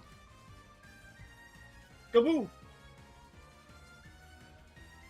So yeah, this is the Madam Spider puppet giving you a jump scare. You This have is the failed puppet trying Freddy to Fazbear. murder you. Yes. Guess what, guys? It's five nights at Madam Spider's, and you have fucked it up. You're dead. I feel like I have to leave now. Yeah, I've he been done- really Axe- closing time. Axe has just I've become. been dealt too much cringe damage. Axe has done the. He's gonna do the Grandpa Simpson. He's gonna come in, take his hat off, turn around, grab his hat, go back out. Yeah, no. Dangerous Gabu is a normal trap. There's not much else to say, I think, other than Madam Spider's gonna get you. So it says you can target one effect monster your opponent controls, negates effect until the end of this turn. If you control a punk monster, gain LP equal to that targeted monster's original attack. You can only activate It's one fine. Gabu per turn. It's okay. Yeah. I think their other trap is better if you want to play like a singleton as a searcher, but Yeah, a negate trap is okay.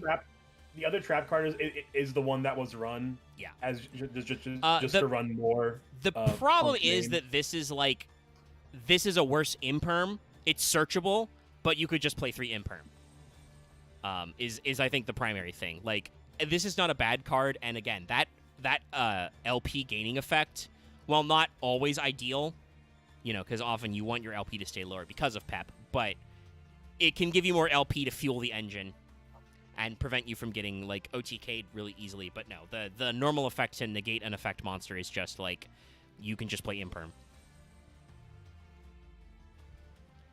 It's their second trap that actually like has some of the spice you want. Also looks real good. This is yes, I don't think we grabbed that correctly. Hold on. Sorry if anyone heard me breathe out in the microphone. No, I was leaning back because I just extracted from in the whole Divers 2, and I'm like, that's a Biotitan coming for me. Well, good thing you got out A of there. lot more frequent on Extreme. So, this is Oh, Jody cool. Punk Nashiwari Surprise. So it's you know, Madam Spider throwing on a couple different masks for more jump scares, but in a different vibe. And yeah, I love the I color do like that her kimono is a different color. Yeah, it's like lit up. We're I doing assume like it's all costume quick it's all changes. mechanical, so I assume she literally can't. They're all LED. I assume it's like mostly LEDs. Yeah. In that. That- Yeah, that's- she can that's switch probably the patterns intent. and colors, yeah. And it's a good effect, and like the holograms. So this is another normal Jesus trap. Christ, that horrifying. It says target a set card your opponent controls, or if you control a punk monster, target a face-up card your opponent controls instead. Destroy it. You can only activate one Nashiwari Surprise per turn. It's a pop. You know, it's a pop that pops a set card. If you have a punk monster, which you're playing punk, if you're playing this card, you're playing punks. There's literally no reason to play this outside of punk decks. It's not that good, you know. As what I mean is, it's not that good, right? So yeah, it's perfectly playable. It's a pop. It's a searchable pop. And so I think the only thing is this is something that I know MBT and a couple of other you know, Yugi tubers say. The primary problem with Nishiwari Surprise is that it's not enough of an effect to make it worth the fact that you presumably have to telegraph it by searching it with Madam Spider. You know, you're going to search it, and if you search one trap, set one trap, your opponent's going to know it's Nashiwari Surprise. But we all did also talk about earlier about how sometimes your opponents are dumb and they get, like, tunnel visioned, and they forget that you have cards too. So you can catch them by surprise. I do think that both of the main problem with the traps is just that they aren't standout enough to be played against just generic normal traps.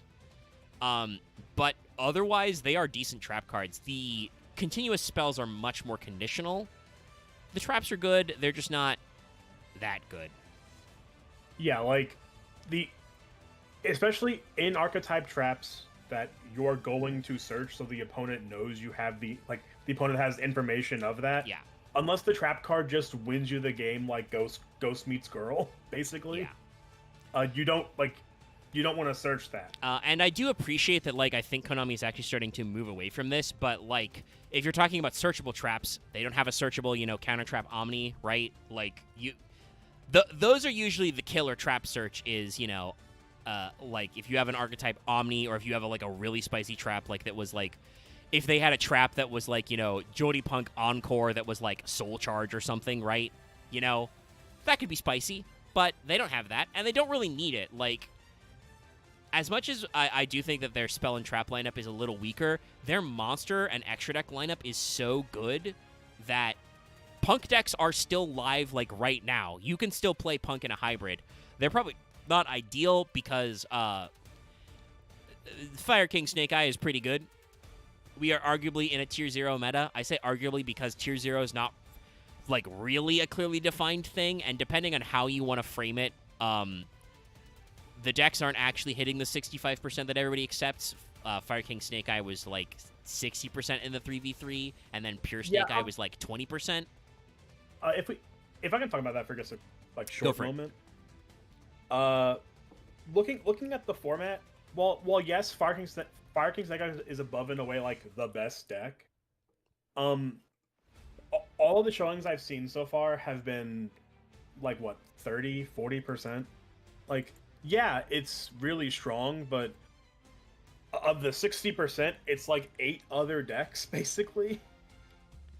Yeah, like, I think that Fire King Snake Eyes is the best deck because it makes a lot of top cuts, but there are a lot of other good decks. You're still seeing Voiceless Voice sneaking in there, and, like, there are, even in the same time period where these cards have actually released, like, Poplar was out, there you still saw shit like that Runic Stunless topping and stuff like that. So, like, I think the meta is probably going to tunnel down on Fire King Snake Eyes if a lot of people are predicting, upcoming ban list season. If the ban list doesn't do something about that, I don't think it will, because some of those cards are pretty new. Though, I guess the Fire King structure deck is a few months old, so you might see some limits there. Yeah, I think in general, the Diabellstar package is the Tier 1 part. And I don't actually... How old is Diabellstar? When did she come out? She's quite old at this point. I joked about this a few months ago when I saw the Volcanics topping. Yeah. The fact that it's just an FTK deck is somehow funnier to me. Yes. Now that I'm learning that. That's what it was. Yeah, it was an FTK. Yeah, so Diabellstar herself was Age of Overlord in October of last year. So that's only 2 sets ago. Because Phantom Nightmare, like, just came out this month. But it might be enough of a spicy package that they actually, like maybe put her to 1 if they want to, like, diversify the meta. Or Konami could just be like, no, fuck you, we've got more sets coming, we don't need to change this yet. Because Legacy of Destruction will be pretty spicy. That will have, New Gold Pride, actually. That's going to be all the first wave of the Gold Sarcophagus of Light shit, the new gadgets and Gandoras and stuff. New support for Centurion. That's where all those new Melodious monsters, I know you were asking about that recently because that got an OCG top. Vesper, there's like 4 new Melodious monsters coming out in the next set in the TCG. Yeah, I took a look at them recently, and they seem pretty good. Yeah. And also, that's going to include the Tenpai Dragons. So, like, that's going to be, a thing. I can't wait to play my favorite deck. What was that Tenpai Dragon? Labyrinth Tenpai Dragon. Yes, you go first game 1 you play Labyrinth, you play a hard stun control deck, and then game 2 and 3 you hard pivot. Your entire side deck is the Mahjong Dragon core, and you hard pivot to a Ghost Second OTK. Oh, it's rad. It's the raddest shit. If we want to talk about that for a moment right before we get into Pep. Yeah. We can. It's a great one. No, there's some good shit. Let's see. Yeah. Here's the list. Let me pull that up. So yeah, like, I know there's a lot of doom and gloom about the meta.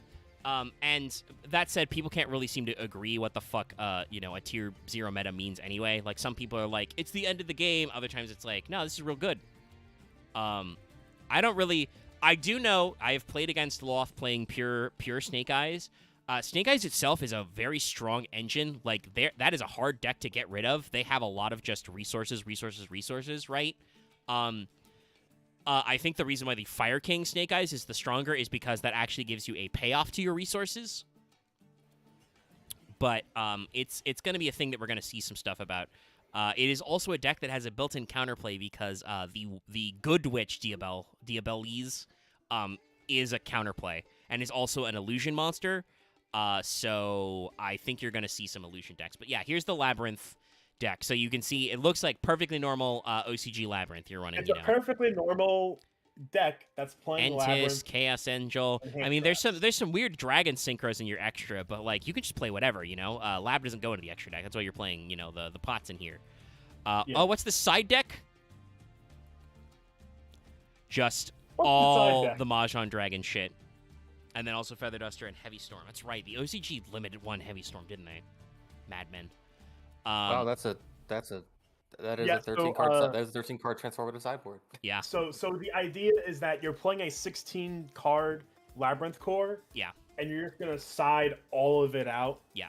For Mahjong Dragons. When your opponent game 2 sides in all of their back row hate. Yeah. Your opponent basically goes, okay, this person's playing Labyrinth. I'm gonna put on my back row hate. I'm gonna go first to like limit their plays, and your opponent's just like, whistle. Yep, go first. That's fine.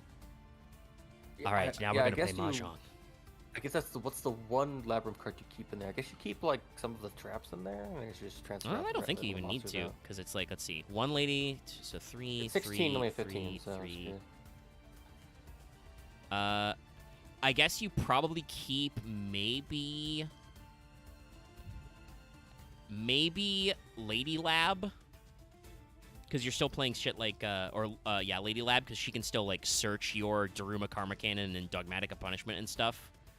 But yeah, no, you can just side everything out. And no, it's a pretty rad deck. I love this is the kind of shit I love. I love the concept of a transformative sideboard. It's just hard to run. I also love how they're just like they've gotten this Labyrinth package is so streamlined. They are running 4 hand traps at 3. Like they are main decking Ash Veiler Maxi Droll. Fuck you.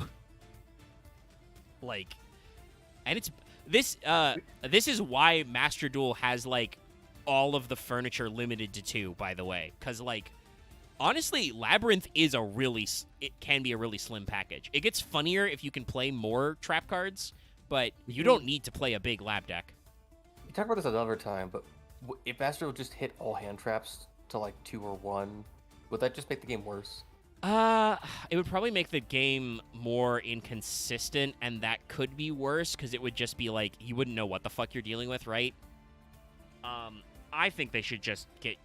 We all think they should just get rid of Max C just because he's such an annoying card to play against in a best of 1. Yeah, like at this point, I genuinely do not understand it.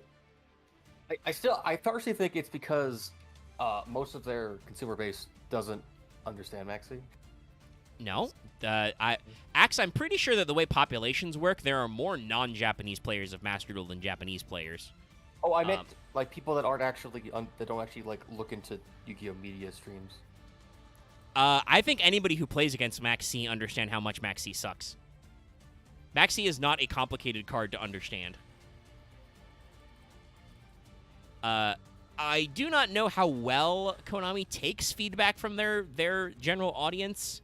Like I don't know what the guys running the Master Duel backend over who would be in Japan. Like I don't know if they understand when in English in all caps. Me and Hardleg, and hopefully more than just me and him, type ban Max C at the end of every survey. But like, I don't know. They are got to be aware of the memes because actually this is another good time. Let me pull up this tweet. We'll get into Pep. Don't worry. But there's one more thing to mention. They're running a contest right now to pick the next card back.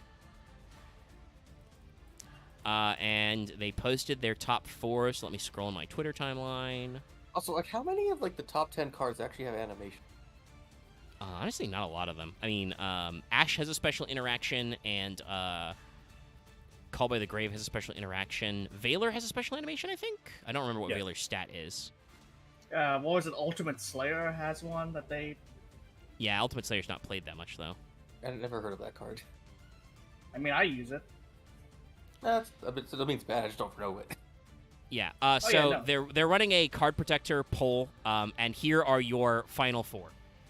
Honestly, I want Diabell Star because I actually like the art. That's probably gonna be Max C just out of like fucking solidarity. Well, I mean, I appreciate that these are our top 4s, right? So you've got Diabell Star, who is a cute lady that we all know. Also, she is a gremlin. We have seen her fucking, sleeping with her sheets like half uncovered like an animal. I mean, in the animation, and she sleeps on the run essentially. Yeah. And then we've got, 2 classic dual monsters, Red Eyes Black Dragon and DMG. You love to see it. And the fucking bug. And then, yes, Max C for the memes, where they're just like, Master Duel, we need you to understand. We're fucking Max C.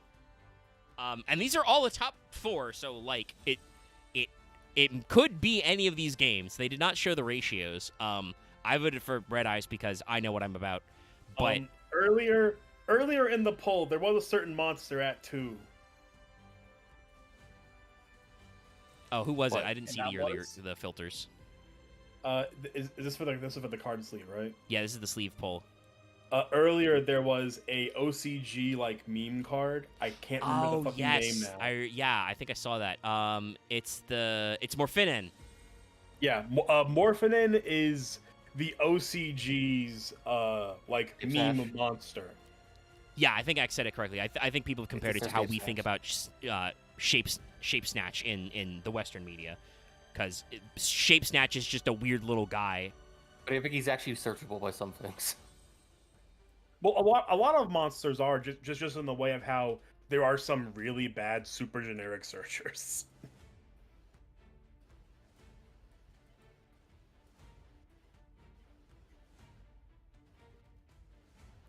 Yeah, I'm not sure how to spell his fucking name, but I'd love to pull up his card art. Oh,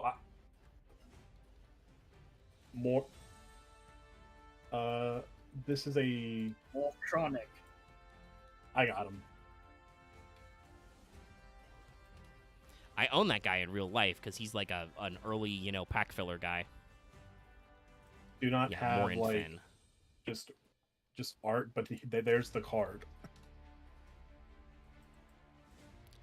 So let's see. In the TCG, his card art says he is a strange fiend with long arms and razor-sharp talons. What does it say in the OCG? I'll have to translate it. But let me see. He is in Master Duel.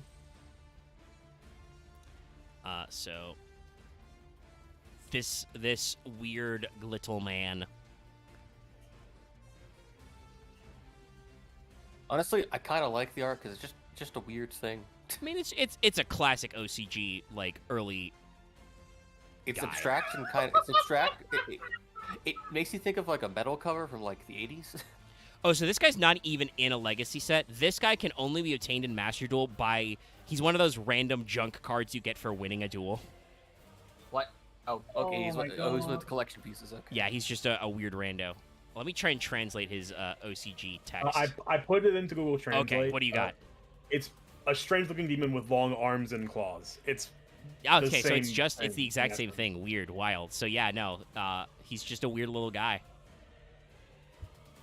Weirdest guy. But yeah, let's round this out because we've been here. We've managed to make this last for almost 2 hours. Yeah. Cool. Goal length, I guess. Here's Psychic and Punisher. So, I think Pep is pretty cool, but I do want to say, remember how we were talking about how the punks are not busy? They've got a lot going on, but you can make sense of all of them. Pep is not that. I am pretty sure you are supposed to have an aneurysm while looking at Pep. I think that's intentional. But also, this guy is chaotic as fuck. He has, like, a fucking, like, fisheye cityscape under him. There's green lightning everywhere. He's got, like, multiple ridges and Tron lines.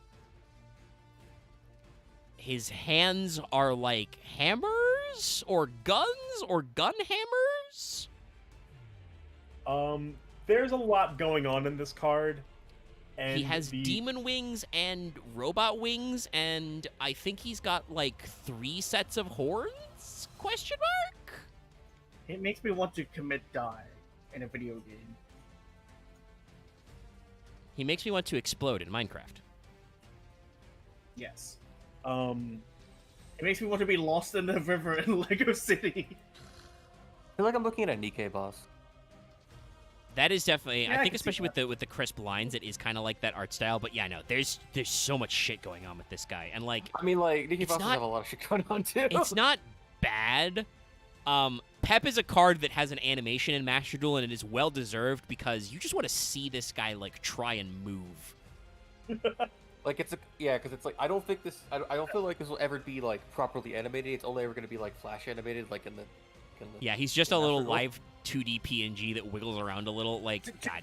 To quote good old TBZA Frieza, how do you function? Oh, yeah. By the way, this card has only been printed as a secret rare or prismatic secret rare.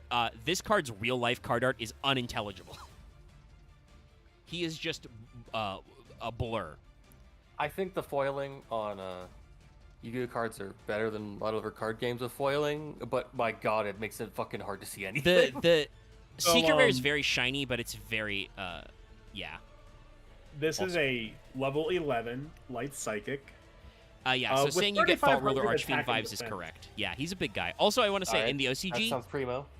In the OCG, his name is Psycho End Punisher. In English, Psycho End Punisher. Oh, so it is the wrap-up of that. It is yeah, the no, this is the ultimate form of the psychic guys. Yeah. So yeah, level 11, as Vesper said, 35-35. So already this guy has primo stat lines, bigger than Rising Dragon even. Completely generic. 1 tuner, 1 or more non-tuner monsters. Yeah, don't have to be playing Psychics to play this. He is fully generic. That said, you want to play Psychics because of his first effect text. While your LP are less than or equal to your opponent's, this Synchro Summon card is unaffected by your opponent's activated effects. Towers. So long as your LP is lower or equal. Once per turn, you can pay 1,000 LP, target a monster you control and 1 card your opponent controls, banish him, get him out of here. Get him out of here. So that allows him to trigger his own effect if you're equalized. Hey, if your opponent is at full life, or probably maybe at 10k because you probably used Upstart Goblin, you're always going to be less because you're playing a Psychic deck, and then you could just kill them in 1 shot in 1 turn. Well, that is the point, because here's his last effect. At the start of the battle phase, you can make this card gain attack equals the defense between your LP and your opponent's. That's difference, by the way. So, if you are ahead, Psychic and Punisher is not a Towers, but he is, no matter what, fucking huge. There are so many times I have made this guy and made him 8k, and the game is just over. Ironically, all you need is your opponent to be 3. Let's see. You only need a 3,000 point difference between your opponent and you, even if they're very low or you're very high. Fine. Well, it's gain LP equal to the difference, so. He's just always advantage. Yes. That attack doesn't go away. No. Though that said, Punisher's a tricky card to get rid of. Because he's unaffected by activated effects. There are still some kind of like, passive like floodgate type effects you can get him with. But also I have seen people overconfidently make Pep and then miss lethal, and if you miss lethal with Pep, you're toast. This card is no longer protected. He will get crushed. Your skull is crushed. Yes, no. Unless you have My Luck and you don't draw any outs to Pep. Well, you should probably be playing more outs. I know you're Omega. They blew up my entire board, and I was left with 1 card that I drew. Yeah, I know. I'm joking, but yeah, it's still one of those cases where you can get overconfident. But I think this guy in Master Duel is like finisher rank like 10 or something. Like he is in the top 10 last cards you see before the game is over. And for good reason. And yes, this came out in Dimension Force. We mentioned this earlier. That's the same set Deer Note was in. So I'm pretty sure Konami knew that, like, obviously, I think it has, other effects it meshes with. because they had some other stuff going on. They did the new zombie synchros like Red Eyes Dragon Lord, Skeleton Felgren and stuff. So they had some synchro stuff going on. I think they did have some other. Were there any other like psychic stuff besides Deer Note? Not really. So they had a little bit of a psychic aside, but this also is very much like extra gas for anything running a punk type engine, because making 11s is part of your archetype, and this guy's an 11. He's a psychic even. So he flows really well. Put it right next to Thought Ruler for what you're saying, endboard options. I mean, I don't think in Punk Thought Ruler Archfiend's not really. Okay, no, not that one. But yeah, like, he's way too old. He is an 8. You can make him, but Psychic and Punisher, and then like Psycho and Punisher. You just put either one together. You probably have at least 1 or 2 of each in their deck, in your extra deck. But yeah, there's a few to go out there.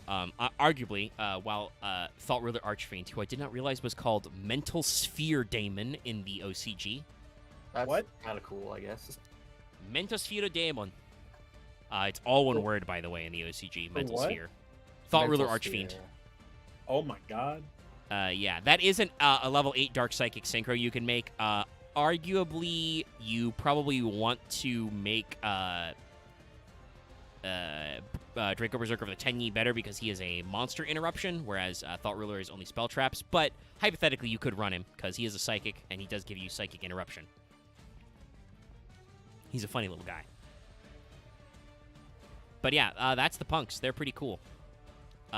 They have not really, other than, like I said, they got the extra thing with Dragon Drive and Deer Note, so they gave them a little bit of post support, but they have not really done a lot for the deck, because I don't think they need to. The deck itself is not so broken that it needs to be, like, addressed, and that means they need new cards, but it is also not so bad off that you desperately need more support once Deer Note came out. Like,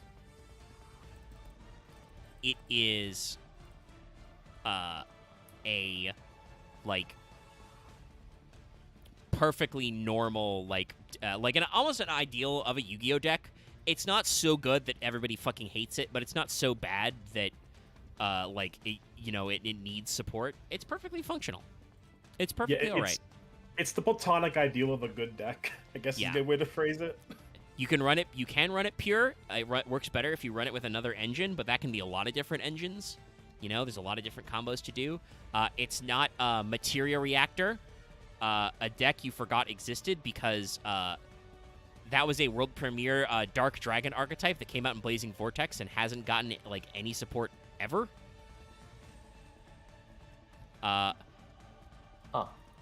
Here, I'll show you their scary boss monster. It's this asshole, Gigaboros.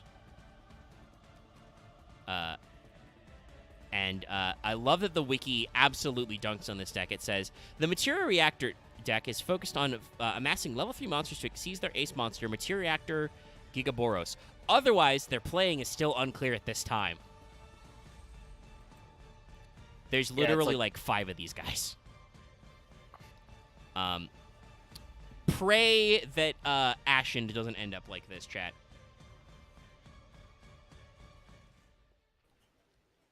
But yeah, no, like, Punk is a really good deck. Let's see, yeah, we're almost 2 hours. We don't need to go into Gold Pride today. I thought about putting it back up there, but yeah, we had a lot to say about Punks because they're fun. There are scans, because I know Vesper did dig up this Twitter thread. There are scans of the Yu-Gi-Oh! Card game artworks coming out there. Like, people are taking pictures of the new art book that came out. There's some really good shit in there. They've even got, like, Rush Duel, concept art through, like, the different Dion Ketos. There's some art of, like, the Exorcisters and stuff going on. They have a question mark and a silhouette for Chambers Dragon Form. And so, like, we're praying. There's a lot of fucking live twin pictures in here. And evil twin pictures. And also IP Masquerade and SP Little Knight are chilling with the live twins. Yeah, there's just a shot of them in the diner. It's weird. Yeah. It's cool. No, I like all the little stuff.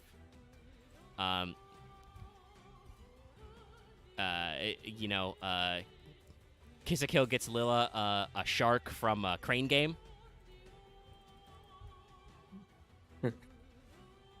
But there's also some other stuff, like there's some World Legacy concept art in here. There's some Versus Soul stuff that we may talk about eventually. Hopefully we can track some of this down. Oh, there's some Fur Hire. God, this art of Helm is so done with everything. It's very funny. But, they got a lot of stuff. I don't know if they will, because there's a lot of ancillary text that's in Japanese in this art book. So I don't know if they would ever release it internationally, but I kind of hope they do, because there's a lot of good arts in here. I would pay for it. There's even some Soulful Chords and stuff. I would buy it to show, I guess, similarity.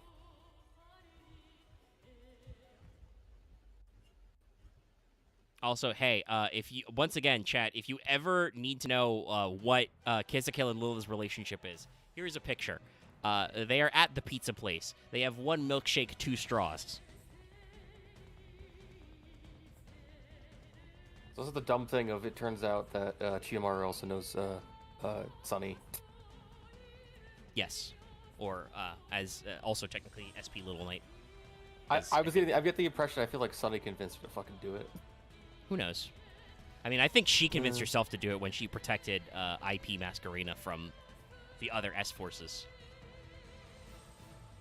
But yeah, so lots of fun stuff happening in Yu-Gi-Oh! I guess we're gonna see where format stuff is going.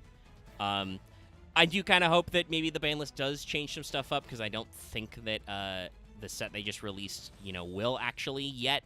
Though there's some cool new UL stuff in there. But it is kind of sad that, like, if you want to play that full power Snake Eyes Fire King core, it is like 4 digits. That's rough. I have personally always said that if you feel that bad about price gouging, you can just choose not to play it and just,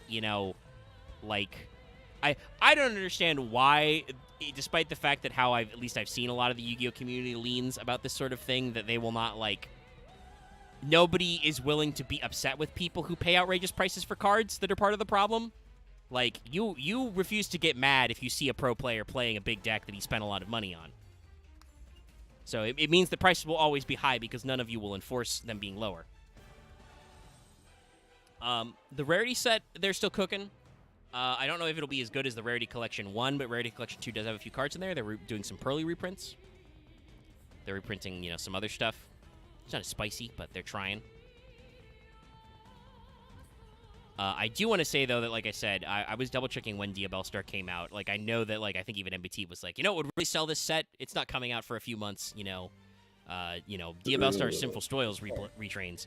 I don't know when they print the cards to put in the packs. So I don't know if when they envisioned this product, enough time had passed for them to actually reprint Diabellstar. It's one of those things that I wish I knew a little bit more about how Konami decides to print product. But it's very open-ended. But yeah, Yu-Gi-Oh! Really interesting right now. Lots of people making some interesting decks, seeing some cool stuff. I'm keeping my eye out for things. But we'll probably wind up our fail portrayal here. I mean, it's time to check in on the Patreon poll. No. How bad is it? I mean, I'm going to guess that it probably didn't move, because I think the predominant plan that people wanted was they wanted Sevens Roads.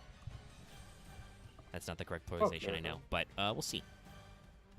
Yeah, no, it stayed at 14 votes. Technically, you got an hour before it finalizes, so if you really want to fuck it up, you can, but it is still the tie between Valkyrie and Sevens Road, and I did say that in this case, if it did result in a tie, I would leave it to Sevens Road, just because that is a Rush Duel, series, an archetype, and so that's kind of an area of art we haven't gone into, so I'm willing to check it out.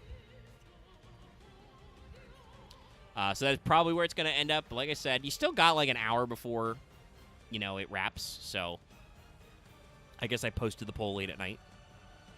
So, check it out. Or don't, whatever. And so that'll be next week. And then after that, Exorcister. I'm sure there's some jokes about starting off that archetype in March. You could probably see something. There's a lot more Easter. lesbians in Yu-Gi-Oh! Than I thought there were. I mean, I do think that is a sub theme of Extra Sister, but I also that's at this point that's arguably less explicit. Everybody than says it's something Live with Clan. Yu-Gi-Oh. Because it's like, nah, never mind. I can't. Never mind. If I go there, it's just gonna look.